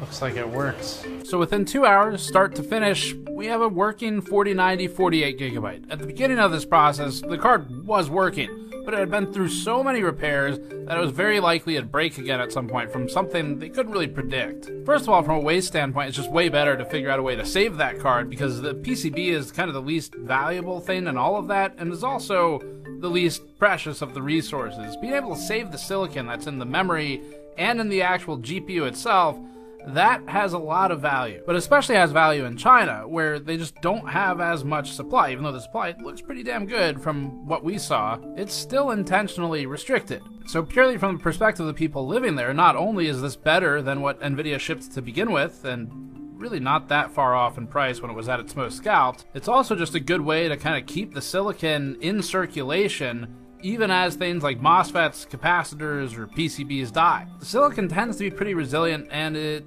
doesn't really die that often on GPUs. So what this tells us is that this is maybe an alternative method to getting more GPUs into supply. If they take the broken boards and then put functional silicon back into circulation, it's a certain level of ingenuity, and there aren't many places that are set up to handle it. Brother John's shop is impressive. We're excited for the whole separate video on that. After finishing at the repair shop, we rushed over to the high-speed rail, spent 6 hours traveling back to Shenzhen Bay, adding another 1,000 miles or so to our travel log here, and then we took a car over to visit this guy. He calls himself the Chinese Eminem. Eminem in China. This is Joe. He works as a creative director of product at the video card manufacturer Yeston, most famous for their waifu video cards. You know the ones. Yeah. I'm his father. She's father. She's father. Yes, you're she's father. Yeah, we have husband. Anything else you want to talk about on camera? I think we got it all. Support game natures. Support Jesus. 电子耶稣. Yeah, I also have a same nickname. Which one? Yes, 猛男 of Yeston. What does that mean in English? Yeston's tough guy. Tough guy. Yeah. All fours, I will put your head on the ground. Now, Joe and Yeston were not officially contributing to the black market side of the research here, just to be clear to their own partners. Instead, they showed us around their factory. This will be a separate upload later with an actual factory tour with them, showing how the waifus are made. But in this particular video, there were a few interesting things we learned that we thought fit here pretty well. The big takeaway from the factories is that they receive their GPU supply, of course, from their partners. That would be AMD, Intel, or NVIDIA, and the memory is often packaged with it. But for the most part, everything else that they use, unless they're buying reference PCBs, all of that comes from whatever sources they want to find for their supply. We were also informed that there's very little oversight in terms of the management of the rejects at these places. They can file for refunds if, for example, a chip is bad, but if they screw up a board in their own process, like the SMT line's miscalibrated and optical inspection doesn't catch the error and they place a MOSFET on backwards and blow something up or whatever, then it's going to be on them to deal with the defect. Now, this type of thing basically never happens. All of this stuff is highly automated. The point of pointing it out, though, is that for at least the gaming class cards, which the 5090 more or less is one of, There's enough volume and NVIDIA is hands-off enough that it would be pretty easy to make these disappear. The biggest reason for this is that there are partners for the 5090s. It's not like a card that only NVIDIA makes, such as the RTX Pro 6000 and the Blackwell edition. And since there are partners, NVIDIA is only tracking when they sell them the GPUs. They don't necessarily keep tabs on where those get distributed once they're done being manufactured. So for this reason, if a factory wants to just sell it domestically in China, and they think they can get away with it without being added to the entity list, which it's very likely would kill their business with NVIDIA, then they can go ahead and sell them domestically. That might be how some of these trading companies get a hold of them. It's an easier way to make them disappear than through channels that are more publicly visible from NVIDIA and government. Now, Yeston doesn't make 5090s, but the processes they taught us about illustrate how that could happen. As for the server-grade solutions, there are manufacturers for those that are pretty tightly controlled. Basically, the silicon is made in Taiwan. It's shipped to wherever it's going to be assembled. Almost all of the other components are sourced in China, and as a result, it's easiest to keep the whole supply chain there, including the assembly. And the assembly involves the same stuff you're seeing for the lower-end cards and the AMD solutions we're looking at from Yeston in this factory line. They use surface mount technology, or SMT lines, with conveyored inflow of PCBs, reels upon reels of components that are placed smallest to largest, with the most valuable typically at the very end, that'd be the GPU, and then manual placement for heatsinks. There is often manual assembly, even for NVIDIA's high-end stuff. Although we can't show you that here, we have seen it being made. That's in different factories. And at the end of the process, it's possible they find a defect. Again, Dr. Vinci Chao had one, where he has a broken link on his board. There's a good chance that stayed in China and never left. If it was reported as a defect to NVIDIA, then it may have effectively just been written off and considered trash. But after seeing how a highly skilled group like Brother John's repair shop a second ago can just repurpose all those components that are still good, you could see how there would be value in figuring out a way to make that board disappear, even if it's supposed to be in the trash. This comes back to NVIDIA's turning a blind eye, because they'd eventually notice it from the serial number popping up somewhere, but maybe they choose not to. And besides, once someone has it, especially in China, there's not a ton they can do anyway. That's a look inside the manufacturing process, which we felt was an important piece to this story. Let's move on to the next stop. My favorite place to go in the world, Taipei, Taiwan. Most of our stay in Taiwan was for other stories. However, we did accidentally unturn one stone with something interesting under it. We can't show any B-roll for this because we do protect sources, so we're just showing some other footage instead. A B2B company in Taiwan noted to us that it's commissioned by Chinese companies to import servers for pre-testing and pre-assembly and setup steps. When we asked what the GPUs were that the servers ran, having just done all the rest of this, we realized that all of the hardware is export controlled. Once the B2B agency completes its testing, it ships the system out to the original buyer. Basically, they act as an intermediary to buy the machine, mark it up, and reship it to the original purchaser, maybe with actual testing. We also spoke with a company that conducts business in Singapore. The company informed us that they are also aware of similar pass-throughs for so-called testing or data services. Our last link in this chain is actually the first. The smugglers bring it full circle, and the smugglers themselves also put us back in the United States. We didn't think we'd be able to find someone doing the dirty work here, but in the final hours, a viewer had a lead. This led to about a 12 or 16 hour production delay as we were wrapping the project, but as far as we're aware, this is the first content piece that actually features someone doing the highest risk dirty work. Everyone else we spoke to is in China. They're safe from US retaliation, but large-scale smugglers get arrested, fined millions of dollars, and can spend years in prison if they were really serious. A viewer contacted us to say that he'd connected with a traveling GPU buyer. The story went that this guy drives around buying specifically RTX 4090s. He doesn't care about anything else, including 5090s, because those don't sell as well to China. 4090s are ideal, he told us, because they can be modified into cost-effective 48GB models, like we saw at Brother John's shop. The smuggler was extremely open with us in text messages written only in Chinese, but wasn't open to us flying out to him. He did allow us to share this video of his car, though. The plug, as we call him, has an ATX test bench, motherboard, simple downdraft cooler, and a gigantic battery in the trunk of his Prius. He also has at least one spare license plate in the trunk, in addition to the one on the back of his car. We're not sure why, but better not to ask. People like The Plug post on Facebook Marketplace and other common online reseller forums looking to buy GPUs, just like anyone else in your city would. The Plug offers $2,000 flat per 4090, doesn't matter which model it is. It's not a bad price. He told us that he then finds ways to get them into China. He recently was scammed out of $5,500 though of payments owed by a Hong Kong buyer, and that buyer resells in Hong Kong. He's been considering hand carrying the devices and luggage instead. Margin is slim. He makes just under $300 US per GPU profit. But that's before counting gas, potential hotels as he travels, and time. Our understanding is that some in his shoes will strip the GPU cooler off and ship just the PCB back to China, increasing their margin. Coolers are available in abundance where they're made, so it can be cheaper to do this than pay for the weight and the size. He sometimes buys entire computers just to take the 4090s out, as that's what the bounty's on. He then sells the remaining system back to whoever will buy it. He told us that 5090 prices in China are falling so fast due to oversupply, ironically, that he'd lose money reselling it to China and would do better flipping it to Americans.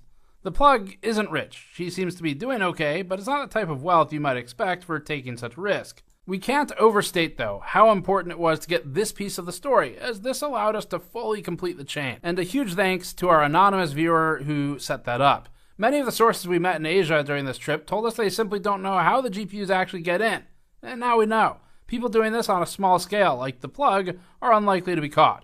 But operations transacting millions of dollars worth of GPUs would have a harder time getting them out undetected. And that brings us to the end of our travels, but not the end of this piece. We have two more entities to look at, and that's NVIDIA and the US government.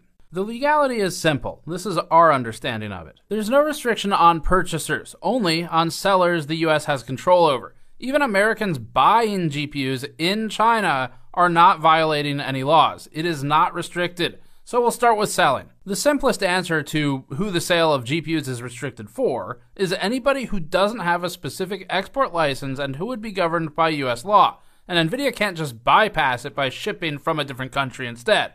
It has to do with the sale, not with the shipment location. That includes entities buying from US companies like European companies who would be under guidance from both NVIDIA and, if they do business with the US, its government. It's also illegal for anybody in the United States, citizen or not, to sell these GPUs to China, Hong Kong, Macau, or companies in those locations if the seller does not have a re-export license. It is not illegal for a person of any nationality in America to sell a GPU to any non-restricted entity. As for buying, there's absolutely nothing illegal about for us over here to buy these GPUs. But it's also not illegal to sell them in China for a Chinese company. The Chinese government doesn't generally enforce American export laws. Other nations cooperating with the United States might, such as recent arrests in Singapore, but once the GPU is in China, the people in possession of it likely don't care. Buyer or seller, or someone who does both, like GPU dealer Vincent. 这个本来中国政府是跟中国政府没什么事的，禁止是美国禁止嘛，是英伟达他们不能再往这边销售而已啊。The only control over Chinese companies that the US has is the entity list, which would hurt their business prospects with American companies, but only if they care about that. Chinese GPU middleman Sitan He in Tianjin landed on the entity list for transacting banned GPUs and being found out. Sitan He purchases GPUs from anyone who can get them into China, and then they bid on domestic projects like data center build-outs. The entity list was used to restrict, for example, Deepcool previously, resulting in their American partners ceasing business with them for fear of frozen assets, audits, or collateral bans. So this hurts companies like Deepcool that want to operate in the US, and it even shut down their California office. But for Sitan He, they mostly want to do business with other Chinese companies, and so it'd have limited impact unless they wanted to expand to do business with Americans. Beyond the entity list, the US really has no control over what happens inside Chinese borders. That means the only point at which a GPU could feasibly be intercepted and a person arrested would be operating in the US or in transit to intermediary countries such as Singapore, which may have their own export laws. The people buying and selling them within China are not breaking any of their own government's laws, though. And so we come back to NVIDIA. At every turn, it really looks like NVIDIA is playing all sides. If there's enough money to be made, anybody is NVIDIA's friend. We think the story of AI GPUs has become a story of corruption between governments and the wealthiest company on Earth. For example, on April 30th, Amazon-backed AI startup Anthropic called on the US government to increase export control restrictions to China. As part of this blog post, Anthropic said the government needs to improve its export enforcement to reduce smuggling. The company cited examples of chips being smuggled with, quote, prosthetic baby bumps, end quote, and, quote, live lobsters, end quote.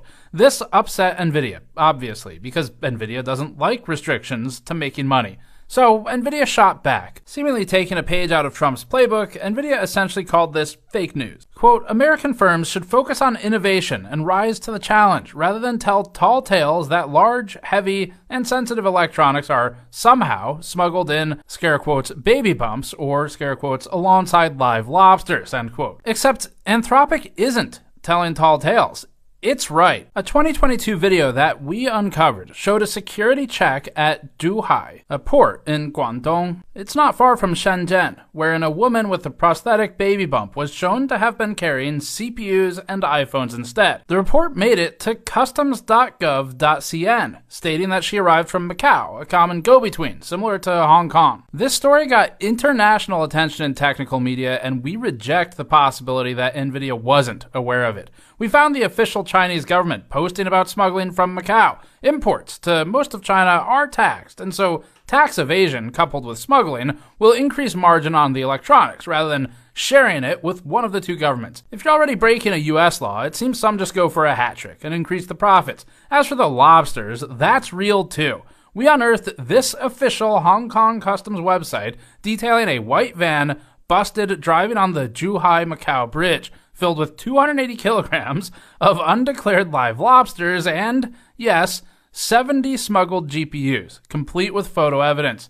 The Hong Kong Customs itself calls this sosi, or smuggling, and notes a maximum sentence of 7 years. NVIDIA's response to call these tall tales, then, is not only defensive, but serves to gaslight and grossly mislead, we think, and is tantamount to lying for sake of downplaying reality for its own benefit. But then, this is a common NVIDIA tactic, including its dishonest approach to reviews that we've already detailed in our opinions, and its deceptive and we think false advertising of the RTX 5070 as being equivalent to an RTX 4090, which is provably and comically false. Another instance of NVIDIA's fake news defense was following a July 24th publication by the Financial Times, reporting that more than $1 billion of NVIDIA AI chips had been smuggled into China. In response, NVIDIA, whose blind eye is turning an awful lot lately, downplayed the issue, stating, quote, trying to cobble together data centers from smuggled products is a losing proposition, both technically and economically. Data centers require service and support,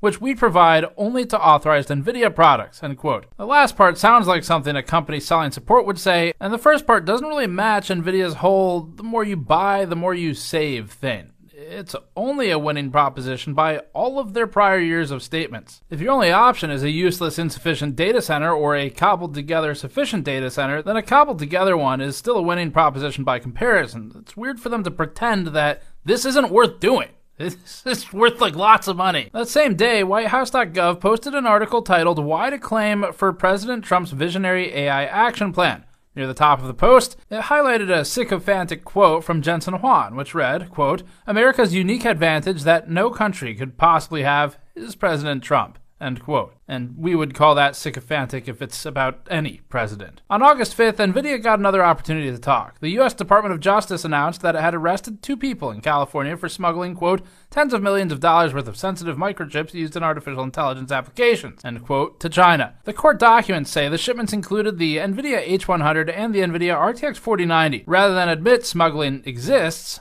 NVIDIA downplayed the situation again and stated this time, quote, this case demonstrates that smuggling is a non-starter, end quote.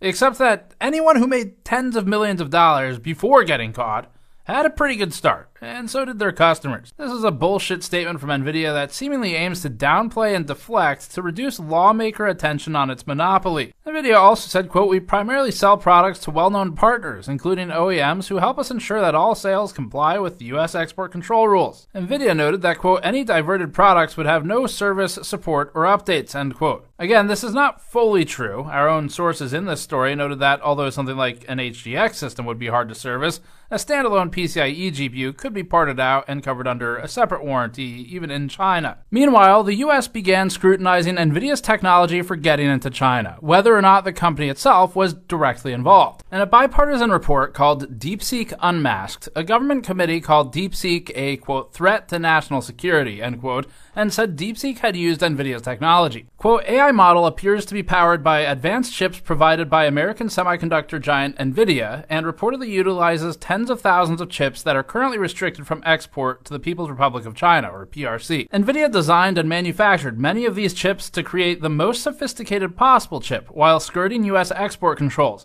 This has allowed these chips to be exported to China as the U.S. government develops stricter restrictions. Since March 2024, it is estimated that NVIDIA has produced over 1 million chips for the Chinese market," end quote. The government also examined NVIDIA's significant revenue growth in Singapore compared to China based on SEC filings, particularly in years featuring restrictions. The government questioned, quote, "whether PRC customers are arranging for the diversion of sensitive chips that are reportedly sold through Singapore," end quote. This was stated because revenue from Singapore had grown from almost nothing since 2020 or 2021. NVIDIA has defended its sales to Singapore by stating that, quote, "customers use Singapore to centralize invoicing while our products are almost always shipped elsewhere," end quote. According to NVIDIA, shipments destined to Singapore were only 2% of the company's total revenue in 2025. But we also know that Singapore has made numerous arrests relating to GPU smuggling, so there appears to be some reason for the concerns, whether or not NVIDIA itself wants to turn a blind eye to it. Despite the allegations, NVIDIA downplayed any smuggling of AI chips. In this video, uploaded 2 months ago from what appears to be either a potato or a VHS tape, Jensen Huang speaks on smuggling. Governments understand that diversion is not allowed, and there's no evidence of any AI chip diversion. Except that there is evidence of it, not only in this very movie, but in readily available reports online for years now. Huang continued. Our data center GPUs are massive. These are massive systems. The Grace Blackwell system is nearly 2 tons. And so you're not going to be putting that in your pocket or your backpack anytime soon. And so these systems are fairly easy to keep track of. But the important thing is that the countries and the companies that we sell to recognize that diversion is not allowed. And everybody would like to continue to buy NVIDIA technology. And so they're very well, they monitor themselves very carefully, and they're quite careful about that.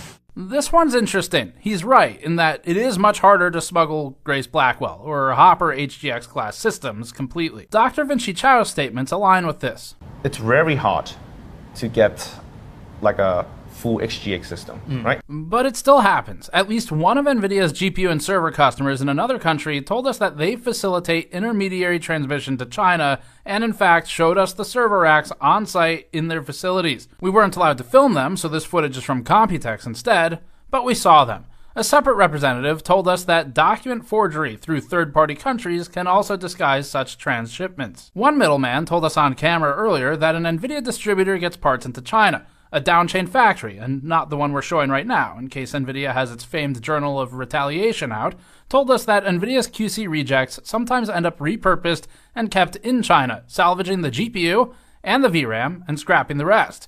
Dr. Vinci Chao told us that one of his own devices had a defective link on it, contributing to this statement because he acquired said device. It just happens to have a defect. And he also said this. Do you think NVIDIA knows that all of this is happening? I'll be surprised if they don't, right? Yeah. I'll be surprised. Right? I would be really surprised if they don't. Right? These are very expensive items. Yeah. Right? I would imagine you would keep track of everything, right? Yeah. I don't know. Is that? Yeah, it's hard to know what they can do, what they plan to do with all these defective parts. But I'll be very surprised that no one have ever thought of the possibility that if it's something so valuable, someone would come up with a use of Even a defective one. Defective ones. Yeah. So, in one set of statements, NVIDIA says that smuggling doesn't really happen because the export controls work and keep partners in line. But in another statement, Jensen Huang called the U.S. export controls a, quote, failure, end quote, talking out of both sides of his mouth, we think. He spoke of competing Chinese GPU brands posing a threat to NVIDIA. Quote, the local companies are very, very talented and very determined, and the export control gave them the spirit, the energy, and the government support to accelerate their development.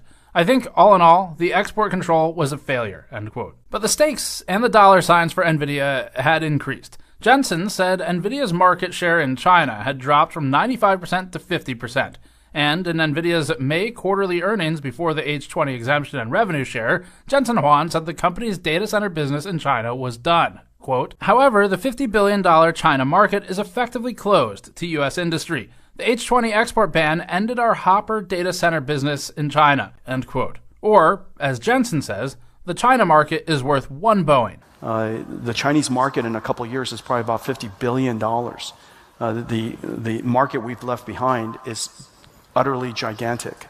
$50 billion, just so you have a feeling for that number, $50 billion is like Boeing. Probably not the best example, but okay. Let's look back at the timeline one more time for these export controls and NVIDIA. This time we'll focus on highlighting NVIDIA's side of things, which is its relentless appetite for global domination. The October 7th, 2022 Biden administration export controls had a stated goal of, quote, protecting U.S. national security and foreign policy interests, end quote, by implementing new export controls restricting China's ability to build high-end semiconductors, including for the development of supercomputers. There was an included goal of staving off the potential for China to develop, quote, nuclear weapons and other military technologies, end quote. Blocking the H100 and A100 led to NVIDIA creating an export-compliant A800 at about 70% of the speed of an A100 for the Chinese market. A year later, on October 17th, 2023, the U.S. Department of Commerce updated its export compliance and restricted NVIDIA's A800 chip as well, alongside the newer China-targeted H800. Weeks later, on December 6, 2023, NVIDIA told reporters in Singapore that it would be working on another new chip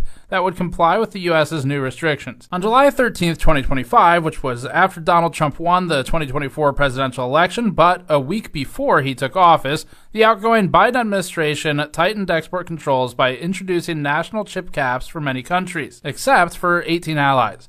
That's the AI diffusion rule we spoke of earlier, and it would have gone into effect in May. NVIDIA, who had remained relatively quiet about the regulations up until this point, criticized the restriction and made an attempt to appeal to the president-elect, stating, quote, it makes no sense for the Biden White House to control everyday data center computers and technology that's already in gaming PCs worldwide, disguised as an anti-China move. The extreme country cap policy will affect mainstream computers in countries around the world, doing nothing to promote national security, but rather pushing the world to alternative technologies. AI is mainstream computing, ubiquitous and essential as electricity. This last-minute Biden administration policy would be a legacy that will be criticized by U.S. industry and the global community, end quote. Seems like NVIDIA tried to also set up an appeal to the president-elect, stating this, quote, we would encourage President Biden to not preempt incoming President Trump by enacting a policy that will only harm the U.S. economy, set America back, and play into the hands of U.S. adversaries, end quote. This is where in the timeline we'd hit the $1 million dinner and then the ensuing unban of the H20 chip, but we've already covered that. Later that month, on April 30th, Huang said this of Trump. Without the president's leadership, his policies, his support, and very importantly, his strong encouragement, and I mean his strong encouragement. Frankly, manufacturing in the United States wouldn't have accelerated to this pace. A month after the Mar-a-Lago estate dinner on May 7th, the U.S. Department of Commerce confirmed that it will not implement the AI diffusion rule that NVIDIA campaigned against and that was created under the Biden administration. The rule was supposed to go into effect a week later, on May 15th.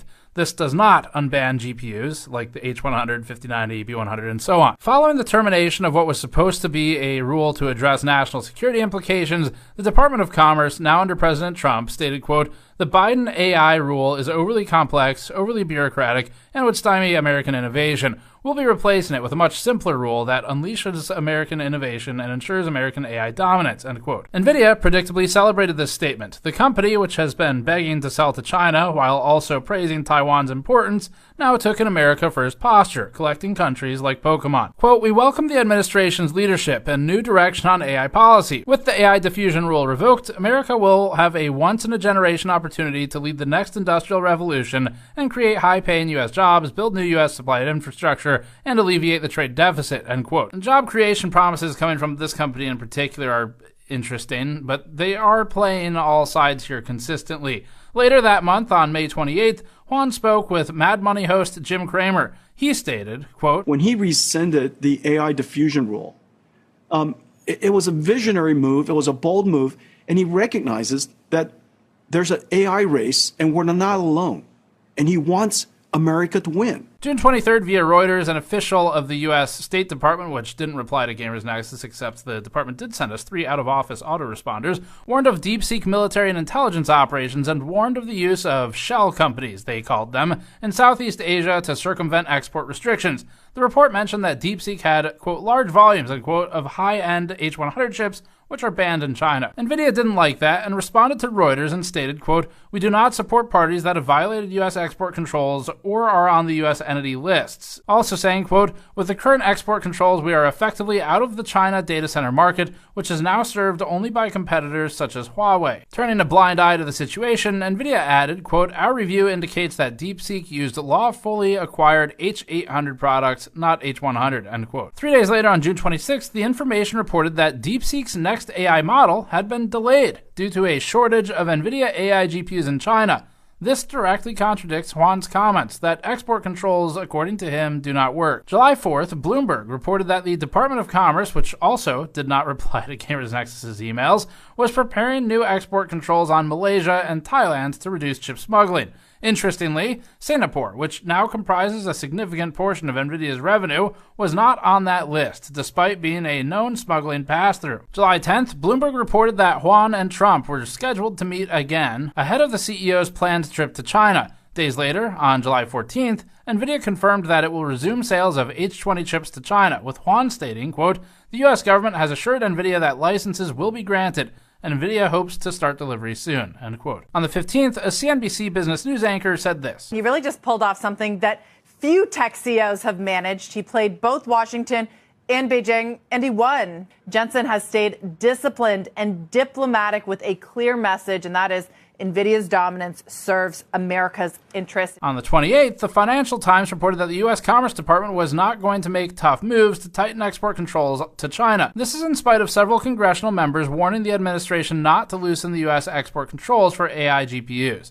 Several national security experts also voiced concern by sending a letter to the U.S. Commerce Department, which read, quote, "We write to express our deep concern over the recent decision to resume exports of NVIDIA's H20 chips to China. As policymakers and professionals with a background in national security policy, we believe this move represents a strategic misstep that endangers the United States' economic and military edge in artificial intelligence," end quote. On August 11th, we got the comments about the U.S. potentially allowing Blackwell chips to be sold to China as well for 30 to 40 or 50% of a revenue share, and that brings us to today. NVIDIA might have started off as a much more humble company, but it has become a savvy political player in a game that is seemingly pay to win. That seems only fitting for a gaming company to be particularly good at pay-to-win games. There's no one better equipped to play that game than actually the most valuable company by market cap in the world, now at $4 trillion, led by a man whose net worth is estimated at $148 billion. NVIDIA knows when to bite its tongue and how to effectively appeal to the ego of politicians of all parties and all countries. We think NVIDIA is playing all sides. We think it's greedy, manipulative, and carefully employs propaganda, such as its use of this